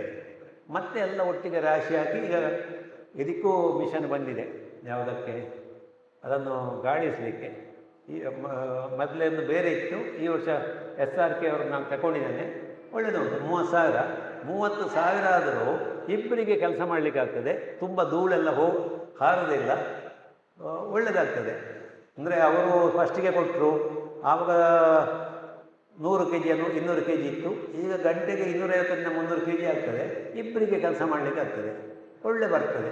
ಯಾಕಂತೇಳಿದ್ರೆ ನಾವು ಮಿಷನ್ ತಗೊಳ್ಳುವಾಗಲೂ ಸೀದಾ ಹೋಗಿ ತಗೊಳ್ಳೋದಲ್ಲ. ಯಾವುದೇ ಇದನ್ನು ಒಂದು ದಿಕ್ಕೆ ಯುದ್ಧದಲ್ಲಿ ಹೋಗಿ ನೋಡಿ. ಈಗ ನನ್ನಲ್ಲೇ ನೋಡಬೇಕು ಅಂತಿಲ್ಲ, ನನ್ನದರಿಂದ ಒಳ್ಳೆಯದು ಬೇರೆ ಇರಲಿಕ್ಕೂ ಸಾಕು, 4 ದಿಕ್ಕೆ ನೋಡಿ ಅಲ್ಲಿ ತಗೊಳ್ಳಿ. ಯಾಕಂದರೆ ಒಮ್ಮೆ ತಗೊಂಡ್ರೆ ಅದನ್ನು ವಾಪಸ್ ತಗೊಳ್ಳೋರಿದ್ದಾರ, ಅಥವಾ ಇನ್ನೊಬ್ಬನಿಗೆ ಕೊಡಬೇಕು. ಕೊಟ್ಟರು ನಾವು ಅವನಿಗೆ ಲಾವ್ ಕ್ವಾಲಿಟಿನ ಕೊಟ್ಟಾಗ ಆಗ್ತದೆ. ನನ್ನ ಹತ್ರ ಹಳತಿತ್ತು, ನಾನು ಮಾರೋದಿಲ್ಲ ಇನ್ನೊಬ್ಬರಿಗೆ. ಯಾಕೆ ಅಂತ ಹೇಳಿದರೆ, ನನಗೆ ಯಾಕೆ ನಾನು ಯಾಕೆ ಉಪಯೋಗಕ್ಕೆ ಬರುವುದಿಲ್ಲ, ಅದು ಇನ್ನೊಬ್ಬನಿಗೆ ಹೇಗೆ ಬರ್ತದೆ. ಈಗ ನಾವು ಒಂದು ಕೃಷಿ ವಿಷಯ ಹೇಳುವಾಗಲೂ ನೀವು ಮಾಡಿದ್ದ, ನಾವು ಮಾಡಿದ್ದನ್ನು, ನಮಗೆ ಆಗದ್ದನ್ನು ನೀವು ಮಾಡಿ ಅಂತ ನಾನು ಎಂದೂ ಹೇಳುವುದಿಲ್ಲ. ಎಲ್ಲ ವಿಷಯಗಳು ಅಷ್ಟೇ. ಆದ ಕಾರಣ ಆಮೇಲೆ ತೆಗೆದಿಡುವ ವಿಷಯವು ಒಂದು ವಿಷಯ ಹೇಳಿಬಿಡ್ತೇನೆ. ಆಗ ಇಲ್ಲಿ ಹೇಳಿದರೆ 10 ವರ್ಷ ನಿಲ್ಲಿಸಲಿಕ್ಕೆ ಆಗ್ತದೆ ಕಾಳುಮೆಣಸು. 10 ವರ್ಷ ನಾವು ಯಾಕೆ ಇಡಬೇಕು ಅಂತ ಕೇಳ್ತೇನೆ ನಾವು ಇಡುವುದಿಲ್ಲ. ನೀವು 10 ವರ್ಷ ಕಳೆದು ನಿಮಗೆ ಎಷ್ಟೋ ಹಣ ಜಾಸ್ತಿ ಸಿಕ್ಕಿದರೂ ಹಣದ ವ್ಯಾಲ್ಯೂ ಕಮ್ಮಿ ಆಗಿರ್ತದೆ. ನಿಮಗೆ 10ರಿಂದ 20% ಸಾಧಾರಣ ಕಮ್ಮಿ ಆಗ್ತದೆ. ಮತ್ತು ಎಲ್ಲವೂ ಜಾಸ್ತಿ ಆಗಿರ್ತದೆ. ನಮ್ಮ ಅಭಿವೃದ್ಧಿಯೂ ನಿಲ್ತದೆ. 1 ವರ್ಷ 2 ವರ್ಷ ಇಟ್ಟುಕೊಳ್ಳಬೇಕಿದ್ರೆ ನೀವು ನಿಮಗೆ ಏನು ಕೆಲಸಗಳು ಬೇಕು, ನಿಮಗೆ ಏನು ಇನ್ಫ್ರಾಸ್ಟ್ರಕ್ಚರ್ ಬೇಕು, ಮನೆ ಬೇಕು, ಅದಕ್ಕೆ ವ್ಯವಸ್ಥೆ ಬೇಕು, ಎಲ್ಲ ಬೇಕು, ಎಲ್ಲವನ್ನೂ ಮಾಡಿ, ಸಾಧ್ಯ ಇರುವಾಗ ಮಾಡಿ. ಮತ್ತು ನಮಗೂ ಹಾಗೆ 10 ವರ್ಷ ಇಟ್ಟರೆ ನಮಗೂ ಪ್ರಾಯ 10 ವರ್ಷ ಹೆಚ್ಚಾಗಿರ್ತದೆ. ನಮಗೆ ಆ ಉಮೇದು ಇರೋದಿಲ್ಲ. 30 ವರ್ಷದಲ್ಲಿ ಇದ್ದ ಉತ್ಸಾಹ 60 ವರ್ಷದಲ್ಲಿ ಎಲ್ಲಿ ಸಾಧ್ಯ. ಆದ ಕಾರಣ ಕಾಳುಮೆಣಸನ್ನು ಇಟ್ಟುಕೊಳ್ಳುವುದೇ ನಮಗೆ ಒಂದು ಶಾಪ ಆಗುವಂಥದ್ದು. 3 ವರ್ಷದಲ್ಲಿ ನಾವು ಅದನ್ನು ಕೊಡಲೇಬೇಕು. ಈಗ ನಾವು 1 ವರ್ಷ ಇಟ್ಟುಕೊಳ್ತೇವೆ, ಮತ್ತೆ ಕೊಡ್ತೇವೆ, ಅಗತ್ಯ ಇದ್ದಾಗ ಕೊಡ್ತೇವೆ, ಹೊಸ ಹೊಸ ಕೆಲಸಗಳನ್ನು ಮಾಡ್ತೇವೆ. ಆವಾಗ ಏನಾಗ್ತದೆ, ಹೊಸ ಕೆಲಸ ಮಾಡಿದರೆ ನಾವು ಉತ್ಸಾಹದಲ್ಲಿರ್ತೇವೆ. ನೀವು ನೋಡಿ, ನಾನು 2008ರಲ್ಲಿ ಅಂದ್ಕೊಂಡಿದ್ದೆ, ಮಗನಿಗೆ ಕೆಲಸ ಆಯಿತು, ತಾಯಿ ತೀರಿ ಹೋದರು, ಗಂಡ ಹೆಂಡತಿ ಇಬ್ಬರೇ ಮನೆಯಲ್ಲಿ, ಹೊತ್ತು ಹೋಗೋದಿಲ್ಲ. ಹೊತ್ತು ಹೋಗದಿದ್ದರೆ ನಮ್ಮ ಜೀವನ ಬೋರು. ಈಗ ಪ್ರಾಯ ಅದರಷ್ಟಕ್ಕೆ ಆಗ್ತಾ ಇರ್ತದೆ. ಹಾಗೆ ನಾನು ಹೊಸ ಉತ್ಸಾಹದಲ್ಲಿ 2008ರಿಂದ ಕೃಷಿ ಕಾಳುಮೆಣಸು ಹೆಚ್ಚು ಮಾಡಲಿಕ್ಕೆ ಶುರು ಮಾಡಿದ್ದೆ. ಈಗ ನನ್ನ ಮಗ ಮನೆಯಲ್ಲೇ ಇದ್ದಾನೆ, ಸೊಸೆಯೂ ಇದ್ದಾನೆ, ಮೊಮ್ಮಗಳು ಇದ್ದಾರೆ. ನಾವು ಸಂತೃಪ್ತ ಜೀವನವನ್ನು ಸಾಗಿಸ್ತಾ ಇದ್ದೇವೆ. ಅದರ ಒಟ್ಟಿಗೆ ಹೊಸ ಕೃಷಿ, ಹೊಸತ್ತು, ಉಮೇದು, ಉತ್ಸಾಹವೇ ಜೀವನ. ಕೃಷಿ ಹೊತ್ತಿಗೆ ಕೃಷಿ ಮಾಡುವವನಿಗೆ ಉತ್ಸಾಹ ಬೇಕು. ಇದೊಂದು ಕಷ್ಟ, ಇದು ನನಗೆ ಕಷ್ಟ ಆಗ್ತದೆ. ಅವ್ರು ಹೇಳಿದರು, ಮಕ್ಕಳಿಗೆ ಇದು ಕೃಷಿ ಕಷ್ಟ ಅಂತ. ಕಷ್ಟ ಇಲ್ಲದ್ದು ಎಲ್ಲಿದೆ ಹೇಳಿ ನೋಡ. ಸುಮ್ಮಗೆ ಕೂತು ತಿಂದರೂ ಕಷ್ಟವೇ, ಜೀರ್ಣ ಆಗೋದಿಲ್ಲ, ಆರೋಗ್ಯ ಸಮಸ್ಯೆ ಬರ್ತದೆ. ಆದ ಕಾರಣ ನಾವು ಆದಷ್ಟು ಆ್ಯಕ್ಟಿವ್ ಆಗಿರುವ ಕೃಷಿಗಳು. ಆಮೇಲೆ ನಾವು ತಪ್ಪು ಮಾಡಿದ್ದನ್ನು ಒಪ್ಪಿಕೊಳ್ಳುವ, ಹೇಳುವ. ನಾನು ಗನ್ಸಾಲೆ ಬದ್ಧ ಮಾಡಿದ್ದೆ ಅಂಗಳದಲ್ಲಿ, ಅಡಿಕೆ ಸಿಪ್ಪೆಲ್ಲ ಹಾಕಿ, ಒಳ್ಳೆಯದು ಬಂತು. ಮತ್ತಿನ ವರ್ಷ ಪಂಜಾಬಿಂದ ತರಿಸಿದೆ, ಎಷ್ಟಿಲ್ಲ, ಒಂದು ಅರ್ಧ ಎಕರೆ ಜಾಗೆಯಲ್ಲಿ. ಅದು ತರಿಸಿದ್ದು ನನಗೆ ಗೊತ್ತಿಲ್ಲ. ಒಂದು ದಿವಸ ನೋಡ್ತಾನೆ ಎಲ್ಲ ಕೆಂಪಾಗಿದೆ. ಅದಕ್ಕೆ ಎಂಥದೊಂದು ರೋಗ ಉಂಟು, ಅದು ಅಲ್ಲಿದ್ದಕ್ಕೆ ಅದು ಬಿಡಲೇಬೇಕಂತೆ. ಅದು ಇದರಲ್ಲೇ ಬೀಜದಲ್ಲೇ ಇತ್ತು, ಹೋಯಿತು. ಅದನ್ನು ನಾನು ಹೇಳಿದೆ, ಅದನ್ನು ಅಡಿಕೆ ಪತ್ರಿಕೆಯವರು ಬರೆದು. ಯಾಕಂದರೆ ಗೆದ್ದದ್ದ ವಿಷಯ ಮಾತ್ರ ಅಲ್ಲ, ಸೋತದ್ದು ಬೇಕು ನಮಗೆ ಅಂತ. ಸೋಲು ಎಲ್ಲರಲ್ಲೂ ಇರುತ್ತದೆ. ಸೋಲೇ ನಮಗೆ ಒಂದು ಅನುಭವ ಕೊಡ್ತದೆ. ಕಾಳುಮೆಣಸು ಆಗಿ 8 ಕ್ವಿಂಟಲಾಗಿ 50 ಕಿಲಕ್ಕೆ ಇಳಿದವ ನಾನು. ಯಾಕೆ ಇಳಿಯಿತು? ಹಾಗೆ ಸೋಲಲ್ಲ, ಅದೊಂದು ಅನುಭವ ಅಂತ ಹೇಳ್ಕೊಳ್ಳಿ. ಹಾಗೆ ನಾವು ಇಷ್ಟು ಮಾಡ್ತೇವೆ. ಆಮೇಲೆ ಇನ್ನು ನೀರಾವರಿ ವ್ಯವಸ್ಥೆಯು ಸ್ವಲ್ಪ ಹೇಳಿಬಿಡ್ತೇನೆ, 12 ಮುಕ್ಕಾಲಾಯಿತು. ಮತ್ತು ಕಾಳುಮೆಣಸಿನ ಬಗ್ಗೆ ತುಂಬ ವಿಚಾರ ಉಂಟು. ನೀವು ಮತ್ತೆ ಕ್ವಶ್ಚನ್ ಕೇಳಿ, ಮತ್ತೆ ಅವರ ಪ್ರಾತ್ಯಕ್ಷತೆ ಆದ ಮೇಲೆ ಒಂದು ಉತ್ತರ ಹೇಳ್ತೇನೆ. ನೀರು ಅತ್ಯಗತ್ಯ. ನೀರು ಇಲ್ಲದೆ ಏನೂ ಆಗುವುದಿಲ್ಲ. ನಾವು ನೀರಿಲ್ಲದವರು. ನಾವು ಮೊದಲು ನೀರಿತ್ತು, ಅಕ್ಕಪಕ್ಕ ಎಲ್ಲ ಬೋರ್ ಆಯಿತು, ನೀರು ಕಮ್ಮಿ ಆಯಿತು. ನಾವು ಸಾಕಷ್ಟು ಬೋರುಗಳನ್ನು ತೆಗೆದಿದ್ದೇವೆ, 1000 ಫೀಟಿವರೆಗೂ ತೆಗೆದಿದ್ದೇವೆ. ಸಿಗಲಿಲ್ಲ. 1-2ರಲ್ಲಿ ಬಂತು, ಸ್ವಲ್ಪ ಬಂತು. 98ರಲ್ಲಿ 1998ರ ಕತೆ ಹೇಳೋದು ನಾನು. ಒಂದು ಬೋರ್ ತೆಗೆಯುವಾಗ 200 ಫೀಟಿಗೆ 4 ಇಂಚು ನೀರು ಸಿಕ್ಕಿತು. ಎತ್ತರದ ಜಾಗದಲ್ಲಿ ಎಲ್ಲ ಕೃಷಿ ಮಾಡಿದೆವು, ಅಡಿಕೆ ಸಸಿ ಹಾಕಿದೆವು. ಈಗ ವರ್ಷಕ್ಕೆ 28 ಆಯಿತು. ಈಗ ತೋಟವೆಲ್ಲ ವೀಕ್ ಆಗಿದೆ ಬೆಳೆ. 4 ವರ್ಷ ಇತ್ತು ನೀರು, ಮತ್ತು ಕಮ್ಮಿ ಆಯಿತು. ಮತ್ತು ನಾವು ಆವಾಗ ನಮ್ಮ ಹತ್ರ ಸ್ಪ್ರಿಂಕ್ಲರ್ ಹಾಕಿದ್ದೆವು, ಮತ್ತು ಹೋಸ್ ಪೈಪಿಗೆ ಹೋಗಿದ್ದೆವು. ನೀರಿಲ್ಲ. ಶಿವರಾತ್ರಿ ಅಂದರೆ ಫೆಬ್ರವರಿಯಿಂದಲೇ ನಾವು ಹೋಸ್ ಪೈಪಲ್ಲಿ 3 ಜನ ನೀರು ಹಿಡಿದು. ಕೆರೆ, ಆ ಕೆರೆಯಲ್ಲಿ ಕಸ, ಡ್ರಿಪ್ ಹಾಕಿದೆವು ನಡುವಲ್ಲಿ. ಡ್ರಿಪ್ಪೆಲ್ಲ ಬ್ಲಾಕ್ ಆಗೋದು, ಅದು ಫೈಲಾಯಿತು. ನೀರು ಹಿಡಿಯೋದು ಫೈಲಾಯಿತು. 2019ರಲ್ಲಿ ನಾನು ಕೃಷಿ ಹೊಂಡ ಮಾಡೋದನ್ನು ನೋಡಿದೆ ಒಂದು ಕಡೆ. ನೋಡಿದ ಕೂಡಲೇ ಅವರು ಇವತ್ತು ಹೇಳ್ತಾರೆ, ನೀವೇ ಒಬ್ಬರು ಹೀಗೆ ಹೇಳಿದವರು. ನೋಡಿದ ಕೂಡಲೇ ನೆಕ್ಸ್ಟ್ ನನ್ನಲ್ಲಿ ಆಗಬೇಕು ಅಂತ. ನನ್ನ ಹತ್ರ ಜಾಗ ಇಲ್ಲ, ಎತ್ತರದಕ್ಕೂ ಜಾಗ, ಯಾವ ವ್ಯವಸ್ಥೆಯೂ ಇಲ್ಲ. ಆಯಿತು, 20ರಲ್ಲಿ ಮಾಡಿದೆವು, 19ರಲ್ಲಿ ಮಾಡಿದೆವು. 18 ಲಕ್ಷ ಲೀಟರ್ನ ಟ್ಯಾಂಕ್ ಮಾಡಿದ್ದು ಇಲ್ಲಿ ಮಾಡಿದೆವು. ನಮಗೆ ಸೀಪೇಜ್ ನೀರೆಲ್ಲ ಬೇಕಷ್ಟು ಇರ್ತದೆ. ನೀರು ಏನಿಲ್ಲ ಅಂತ ಹೇಳಿದ್ರು ಎಷ್ಟು ಡ್ರೈ ಆದರೂ ಒಂದು ಅರ್ಧ ಇಂಚಿನಷ್ಟು ನೀರು, ಅರ್ಧವೂ ಇಲ್ಲ, ಇಂಚು ಲೆಕ್ಕ ಮಾಡಿದ್ರೆ ಒಂದು ಸ್ವಲ್ಪ ನೀರು ಬಂದು ಬೀಳ್ತದೆ ಅಂಥ ಜಾಗದಲ್ಲಿ. ಆವಾಗ ಎಲ್ಲರೂ ಹೇಳಿದರು, ಕೃಷಿಯಲ್ಲಿ ಎಕ್ಸ್ಪರ್ಟ್ಗಳನ್ನೆಲ್ಲ ಕೇಳಿದೆ, ಅದು ಕೆಳಗಿನ ಜಾಗದಲ್ಲಿ ಮಾಡಿದರೆ ಮಳೆಗಾಲದಲ್ಲಿ ಹೊಸರು ಬಂದು ನಿಮ್ಮ ಶೀಟು ಮೇಲೆ ಬಂದೀತು ಅಂತ. ಇದಕ್ಕೆಂತ ಹೋಗ್ತಾರಪ್ಪ ಅಂತ ಆಯ್ತು ನನಗೆ. ನಿಮ್ಮ ಹತ್ರ ಕೇಳಿದ್ರು ಅದೇ ಹೇಳೋದು, ಅವ್ರ ಹತ್ರ ಕೇಳಿದ್ರು ಅವರು ಎಲ್ಲರೂ ನನಗೆ ಮಾಡಲೇಬೇಕು. ಅಂದರೆ ತೋಟಗಾರಿಕೆ ಇಲಾಖೆಯವರು ಬಂದಿದ್ದರು, ನಾನು ಗುಡ್ಡದಲ್ಲಿ ಮಾಡ್ತೇನೆ ಅಂತ. ಇಲ್ಲ ಸರ್, ಇಲ್ಲಿ ಇಷ್ಟು ಒಳ್ಳೆ ತೆಂಗಿನ ಮರ ಉಂಟು, ಇದನ್ನೇ ಯಾಕೆ ಕಲಿತೀರಿ ಅಂತ. ಬೇಡ ಅಂತ ಬಿಟ್ಟೆ. ಹಾಗೆ ಕೆಳಗೆ ಮಾಡಿದೆ. ಮಾಡುವಾಗಲೇ ಅಂದ್ಕೊಂಡೆ, ನನಗೊಂದು ಕಾನ್ಫಿಡೆನ್ಸ್ ಇತ್ತು, ನೀವು ನೋಡಿ ಇಲ್ಲಿ, ನೀವು ಯಾವುದೇ ನೋಡಿ, ಇಲ್ಲಿ ಸಾಕಷ್ಟು ನೀರಿದ್ದರೆ ಇದನ್ನು ಅಡಿಯಿಂದ ನೆಗ್ಗುವುದೇಗೆ? ಅಡಿಯ ನೀರು ಅಡಿಯಲ್ಲಿ ಹೋಯಿತು, ನಾವು ಟ್ಯಾಂಕನ್ನು ಖಾಲಿ ಇರಲಿಕ್ಕೆ ಬಿಡಲಿಲ್ಲ. ಹೊಸರಾಗುವುದಕ್ಕಿಂತ ಮೊದಲೇ ಬೇರೆ ನೀರು ತುಂಬಿ ಸಿಟ್ಟಾಯಿತು. ಇಷ್ಟರವರೆಗೆ ನಮಗೆ ಸಮಸ್ಯೆ ಬರಲಿಲ್ಲ. ಅಂದರೆ ನಾವು ನಮಗೆ ಬೇಕಾದ್ದನ್ನು ನಾವು ಆಲೋಚನೆ ಮಾಡಿಕೊಳ್ಬೇಕು. ಒಂದು ವೇಳೆ ಹಾಗಂತೇಳಿ ಅದು ರಿಸ್ಕಿ, ಅವರು ಹೇಳಿದ್ದು ತಪ್ಪಲ್ಲ, ಆದರೆ ಪ್ರಾಕ್ಟಿಕಲ್ ಆಗಿ ಅದು ರಿಸ್ಕ್ ಆಗಲಿಲ್ಲ. ಅವ್ರದ್ದು ತಪ್ಪಲ್ಲ, ಅವರು ಮಾಡಿದ ಅನುಭವವೂ ಇಲ್ಲ, ಆದರೆ ಇಂಥದ್ದು ಆಗ್ಬೋದು ಅಂತ ಹೇಳಿದ್ದು ಸತ್ಯ. ಅದಕ್ಕೆ ನಾವು ಉಪಾಯ ಕಂಡುಕೊಂಡೆವು, ನೀರನ್ನು ತುಂಬಿಸಿ ಇಟ್ಟೆವು.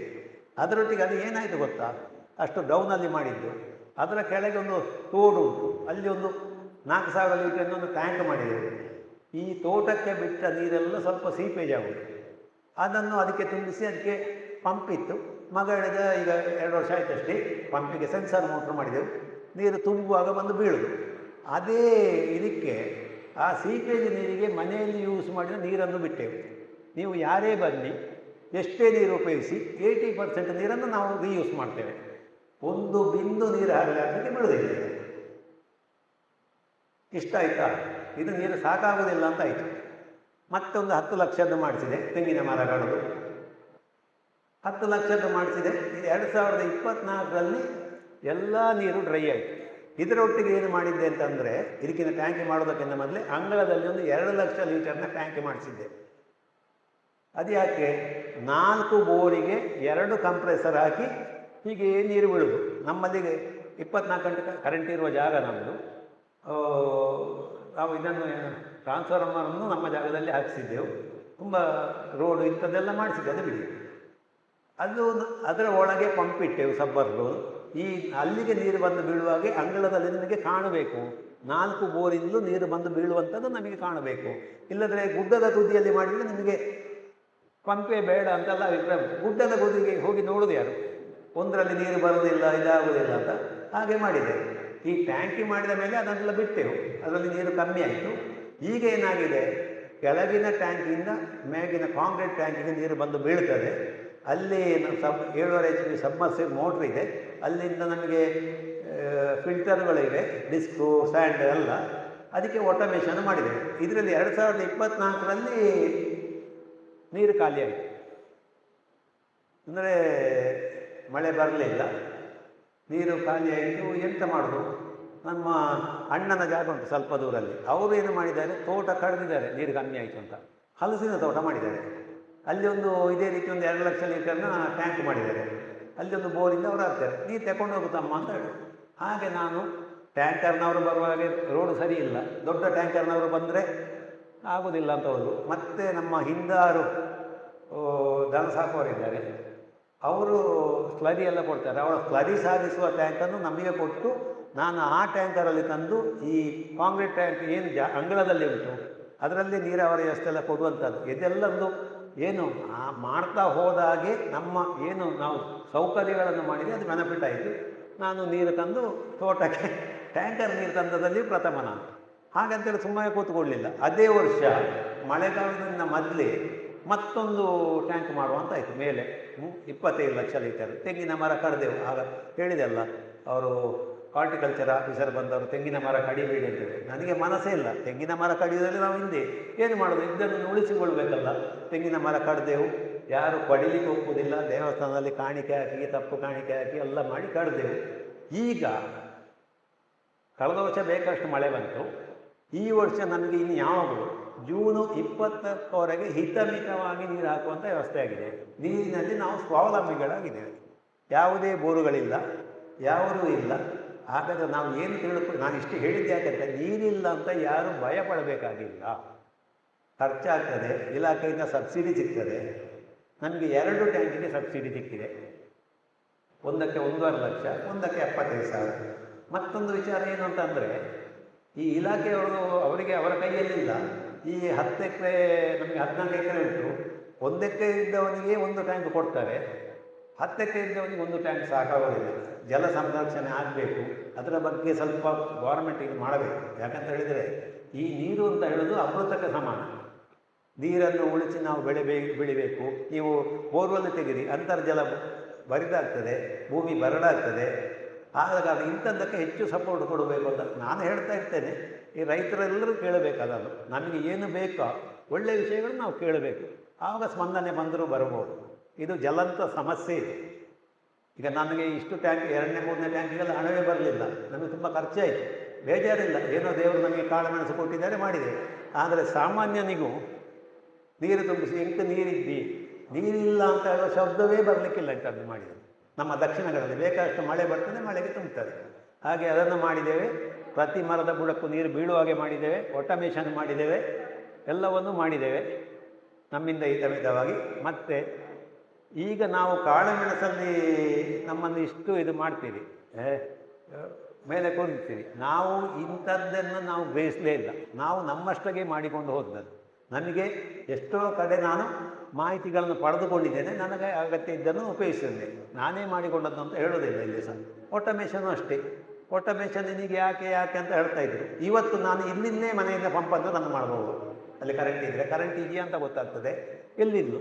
ಆವಾಗ ಸಮಯ ತುಂಬ ಉಳಿತದೆ, ಶ್ರಮವನ್ನು ತುಂಬ ಉಳಿತದೆ. ಇಲ್ಲದ್ರೆ ನನಗೆ ಕೆಲಸ ಇತ್ತು, ನಾನು ಇಲ್ಲದ್ರೆ ಕೆಲಸದ ಹತ್ರ ಬಿಡು ಅಂತ ಹೇಳೋದು, ಮತ್ತೆ ಹೋಗಿ ಕೇಳಬೇಕು ಬಿಟ್ಟಿದೆಯಾ ಇಲ್ವಾ ಅಂತ.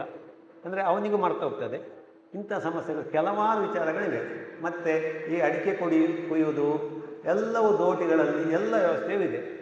ಹಾಗೆ ನಾನು ಈಗೊಮ್ಮೆ ನಿಲ್ಲಿಸಲ್ಲ, ಯಾಕಂತೇಳಿದ್ರೆ 1 ಗಂಟೆ ಆಗ್ತಾ ಬಂತು. ಮತ್ತೆ ಏನಿದ್ರು ಮತ್ತೆ ಕೇಳಿ, ಇನ್ನು ವಿಚಾರ ಕೇಳಲಿಕ್ಕೆ ಹೋದರೆ ನೀವು ಕೇಳಿದರೆ ನಾನು ಬೇಕಷ್ಟು ಹೇಳ್ತೇನೆ. ನಮ್ಮ ಇವರು ಪ್ರಾತ್ಯಕ್ಷತೆ ಮಾಡಲಿ ಅಂತ ಅಧ್ಯಕ್ಷರೇ. ಮತ್ತು ಏನಿದ್ರು ನನಗೆ ಪರ್ಸನಲ್ ಕಾಲ್ ಸಹ ಮಾಡಬಹುದು. ನಾನು ಈಗ ಒಮ್ಮೆ ವೇದಿಕೆಯಿಂದ ಕೆಳಗೆ ಹೋಗ್ತೇನೆ, ಮತ್ತು ಆದ ಮೇಲೆ ನೀವು ಕ್ವಶನ್ ರೆಡಿ ಮಾಡಿ, ಆವಾಗ ನನಗೊಂದು 10 ನಿಮಿಷ ರೆಸ್ಟ್ ಇರ್ತದೆ, ಆವಾಗ ಮಾತಾಡೋಣ. ಎಲ್ಲರಿಗೂ ಧನ್ಯವಾದಗಳು.